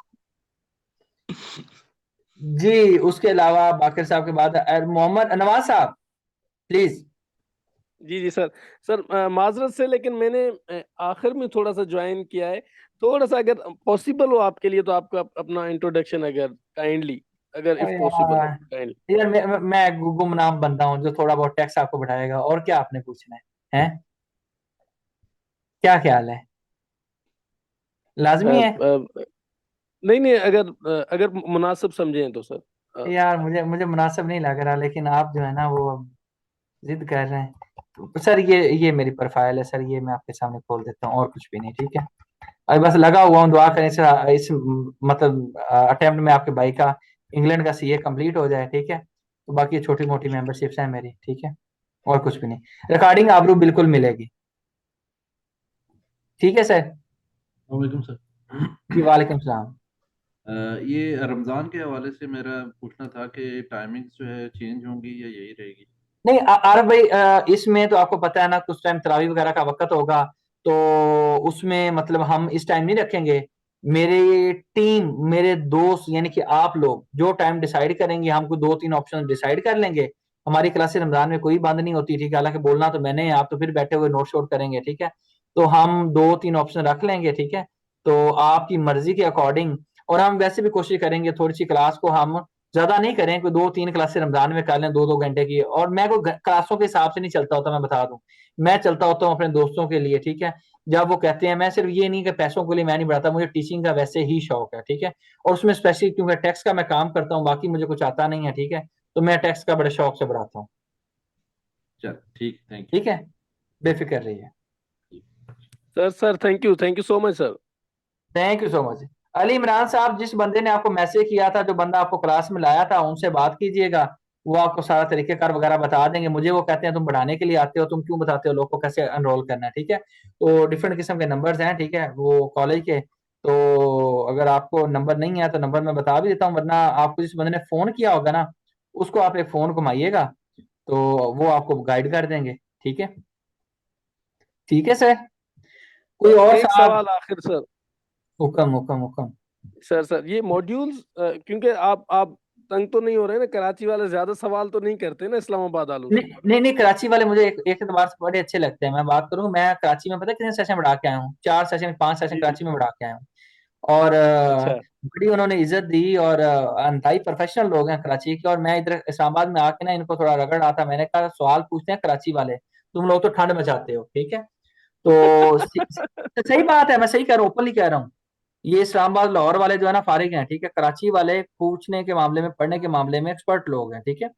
तो हुक्म कीजिए आप। हाँ सर, ये हमें जो है वो जब हमें यहाँ पहुंचाया गया, यहाँ जी बाकी तो लोग अपनी मर्जी से आते हैं, कराची वालों को पहुंचाया जाता है यहाँ। तो सर वो उसमें एक चीज मुझे समझ में नहीं आ रही कि कौन ये सी? जो मॉड्यूल्स हमें बताए गए हैं कि ये मुख्तलिफ मॉड्यूल्स हैं, तो वो मॉड्यूल्स आप ही के सब्जेक्ट लाइन के अंडर आते हैं?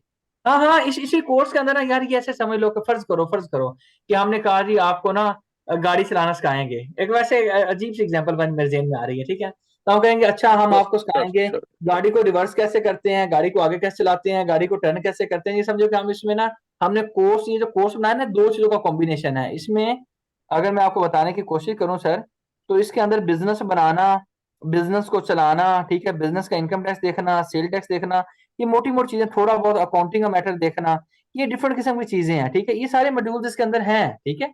इसमें डिफरेंट मौकों के ऊपर मैं डिफरेंट किस्म के मार्केट से अच्छे किस्म के पाए किस्म के लोग जो मतलब होंगे, मैं ऑन बोर्ड भी करूंगा आपके साथ डिफरेंट क्लासेस के अंदर, ठीक है? जहां मुझे जरूरत महसूस होगी, जहां मुझे लगेगा कि मेरे दोस्त मुझसे बोर हो गए हैं, थोड़ा सा नया टेस्ट चाहते हैं, हमने इसको बड़ा इंटरेस्टिंग बना के चलना है।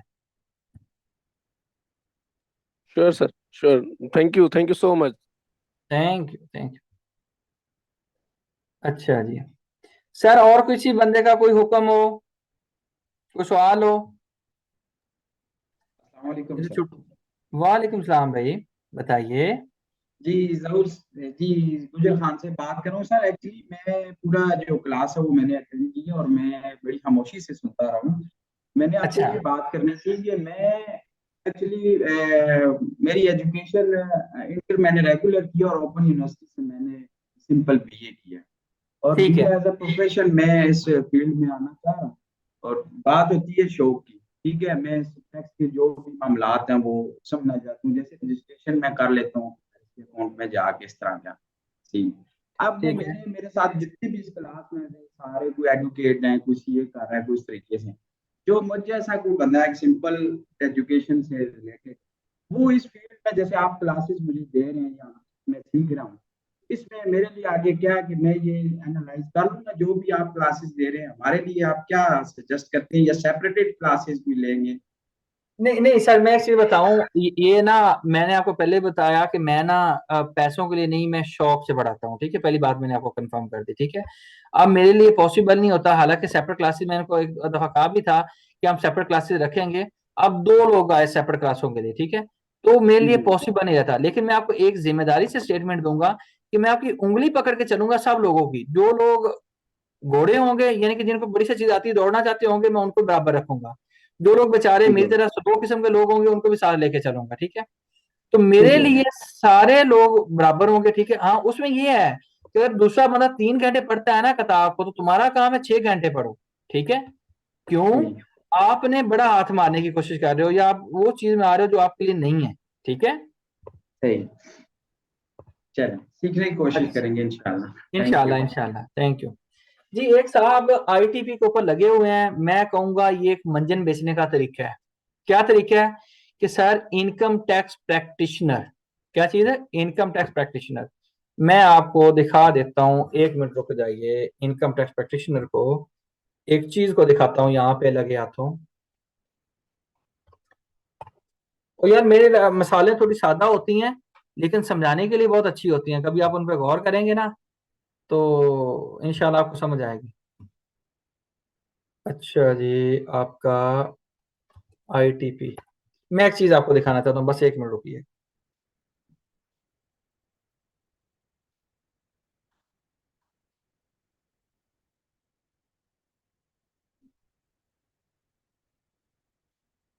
पोस्ट,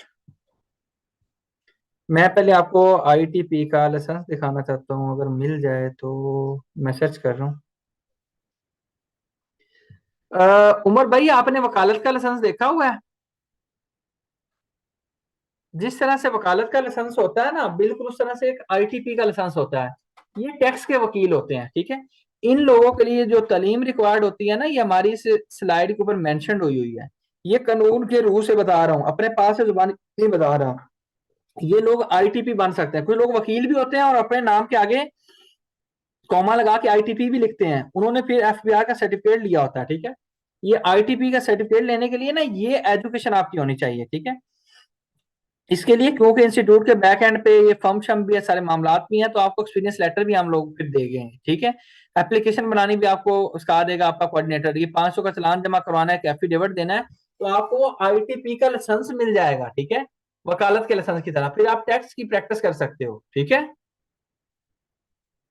तो फिर आप टैक्स के स्पेशलाइज वकील माने जाते हो, स्पेशल डॉक्टर टैक्स का, ठीक है उमर खान साहब, doctor of tax, doctor Umar Khan. जी सर, थैंक यू। उमर भाई तो मेरा ख्याल है कि सब फैमिली के साथ बैठे हुए क्लासे ले रहे हैं। चले जी, मेरा ख्याल है कि मैंने आप लोग का काफी ज्यादा सर खा लिया है, तो आप लोग आराम कीजिए। Sir last question if you have a time. Sir हुक्म करें, अब आपने टाइम की बात कर लिया। जी जी sir thank you so much sir. एक क्वेरी है मेरे पास। मेरे क्लाइंट आए और उन्होंने बाकी तो चीज़ों का मैंने उनको सारा काम किया जो उनकी ऑर्गेनाइजेशन का था, लेकिन उसमें एक रिक्वायरमेंट आई कि आपको ऑडिट रिपोर्ट भी इसके साथ अटैच करनी है, क्योंकि ऑडिट और टैक्सेशन इस मामले में मेरे पास जीरो नॉलेज है। तो कोई मसला नहीं, कोई मसला नहीं, हुक्म करें। तो फिर मैंने सर्च आउट किया कि अब ऑडिट के लिए मुझे कोई ऑडिटर की जरूरत होगी। फिर मैंने किसी दोस्त को कॉल किया कि जो टैक्स का काम करता था, मैंने कहा ऑडिटर के लिए जो है वो मुझे दरकार है, चूंकि लेकिन उन्होंने मुझसे पूछा कि कितने उस ऑर्गेनाइजेशन के पास अकाउंट में इनकम कहते हैं या कुछ ऐसा लफ्ज कहते हैं, मतलब वो जो पैसे आए कितने और गए कितने। तो मैंने इनको कहा कि छोटी सी ऑर्गेनाइजेशन है, इनके कोई 4-5 लाख रुपए का या 7 लाख रुपए की है जो एनुअली तौर पर। तो उन्होंने कहा सर ये जो आप ऑडिट कराएंगे तो ये तो बहुत ज़्यादा महंगी पड़ेगी आपको, तो आप जो है वो किसी मतलब ऑडिट करने वाला कोई अथोराइज पर्सन भी होता है उससे रब्ता करें। खैर फिर मैंने जांच पड़ताल की तो मुझे एक बंदा मिला जिसने कहा कि ठीक है सर, मैं आपका ये सारा काम 5-6 हज़ार रुपए में कर दूंगा। बाकी फर्म्स वाले वही काम 40 से 50 हज़ार रुपए का मांग रहे थे। जब उनसे मैंने पूछा तो उन्होंने कहा सर मेरे पास सर्टेन लिमिट है, कोई 5 लाख रुपए या 6 लाख रुपए तक या 1 मिलियन तक के मैं वहां तक ऑडिट कर सकता हूँ, ये मुझे सर्टिफाइड किया गया है एफबीआई ऑडिट फर्म से या एफबीआई से या किसी चीज से। ये मुझे सारा फिनोमेना समझ में नहीं आया। काइंडली अगर पॉसिबल हो तो मुझे थोड़ा सा ये समझा दीजिएगा। अगर आप इजाजत दें, अगर आप इजाजत दें, जब मैं आपको कंपनियां बनाना और कंपनी किसने ऑडिट करना होता है या किस कंपनी का ऑडिट करवाना लाजमी होता है, ठीक है, कंपनियों के अंदर ऑडिटर को लगाना, डायरेक्टर को लगाना, जब वो बताऊं, ठीक है, तो उस वक्त डिस्कस करने में बेहतर नहीं है? Right time, right thing, right place, right job, क्या ख्याल है? श्योर सर, श्योर, जो आपको बेहतर लगे। अभी बताया जा सकता है, ये नहीं मैं कहता नहीं बताया जा सकता, समझ नहीं आ गया, ऐसी बात भी नहीं है, लेकिन मैं कहता हूँ ये किसी एक जगह जाके कनेक्ट होगा, जिस एरिया के साथ कनेक्ट होगा ना, अगर हम उस एरिया को पढ़ेंगे तो आप कहेंगे यार बस बेहतरीन हो गया, समझ सारी आ गई। मुझे सिर्फ इन शॉर्ट एक चीज सिर्फ बता दे। अच्छा मैं बता देता हूँ, मैं बता देता हूँ, मैं सर बता देता हूँ आपको, इस पॉइंट को बताता हूँ। अगर आपको कोई नया क्वेश्चन वो बता देता हूँ। आप मुझे एक चीज बताइए, फर्ज कर रहा हूँ एक डॉक्टर है, वो जो नीम हकीम बैठा होता है, ठीक है, वैसे ये कंपैरिजन ना करना यार, वो वरना ये 10 लाख वाला बंदा नाराज हो जाएगा जो 10 लाख की रिपोर्ट देता है, ठीक है ना। अच्छा, एक डॉक्टर वो है जो कि वो गली मोहल्ले में वो 150 रुपए वाली पुड़ियां देता है, ठीक है। एक वो है जो स्पेशलिस्ट होता है, ठीक है। तो फीस किसकी ज्यादा होगी? जो स्पेशलिस्ट होता है। पाकिस्तान के अंदर दो किस्म के लोग हैं जो मजाज हैं ऑडिट रिपोर्ट देने के। एक को कहते हैं चार्टर्ड अकाउंटेंट और एक को कहते हैं कॉस्ट एंड मैनेजमेंट अकाउंटेंट। जो कॉस्ट एंड मैनेजमेंट अकाउंटेंट है, ये भी माशाल्लाह से, ये कुछ लोग क्लास में बैठे होंगे, माफी भाई मैंने गलत वर्ड यूज किया, लेकिन इनको समझाने के लिए, कॉस्ट एंड मैनेजमेंट अकाउंटेंट भी ऑडिट रिपोर्ट दे सकते हैं। लेकिन इनको कहा ऑडिट रिपोर्ट देने का मतलब यह है कि कंपनी के खातों के ऊपर उसको अटेस्ट करना, उनको कहना कि खाते ओके हैं या नहीं ओके हैं, ठीक है। अब यहाँ पे जो बड़ा डॉक्टर है उसकी लिमिट ही कोई नहीं है, वो जितने की मर्जी रिपोर्ट दे, जिसको चार्टर्ड अकाउंटेंट बोला जाता है। लेकिन जो कॉस्ट एंड मैनेजमेंट अकाउंटेंट है उसकी लिमिट है 10 लाख की, ठीक है। तो अब ये आप कहें कि कॉस्ट एंड मैनेजमेंट अकाउंटेंट कौन होता है, चार्टर्ड अकाउंटेंट कौन होता है, मैं कहूंगा दो अदारे हैं। एक का नाम है I CAP, institute of chartered accountants of member, institute of chartered accountants of Pakistan, उसके जो मेंबर होते हैं उनको सीए बोला जाता है। एक है ICMAP, institute of cost and management accountants of Pakistan, उसके जो मेंबर होते हैं उनको ACMA या FCMA बोला जाता है, ठीक है। तो कॉस्ट एंड मैनेजमेंट अकाउंटेंट बोला जाता है, तो वो लोग 10 लाख के देते हैं। अब अगला सवाल कीजिए। सर क्लियर हो गया। थैंक यू ठीक है, चलें जी, दुआ में याद रखिएगा। थैंक यू सो मच, फिर अगली क्लास में मिलते हैं। जज़ाकल्लाह, अल्लाह हाफिज जी बहुत शुक्रिया, खुदा हाफिज। अल्लाह हाफिज।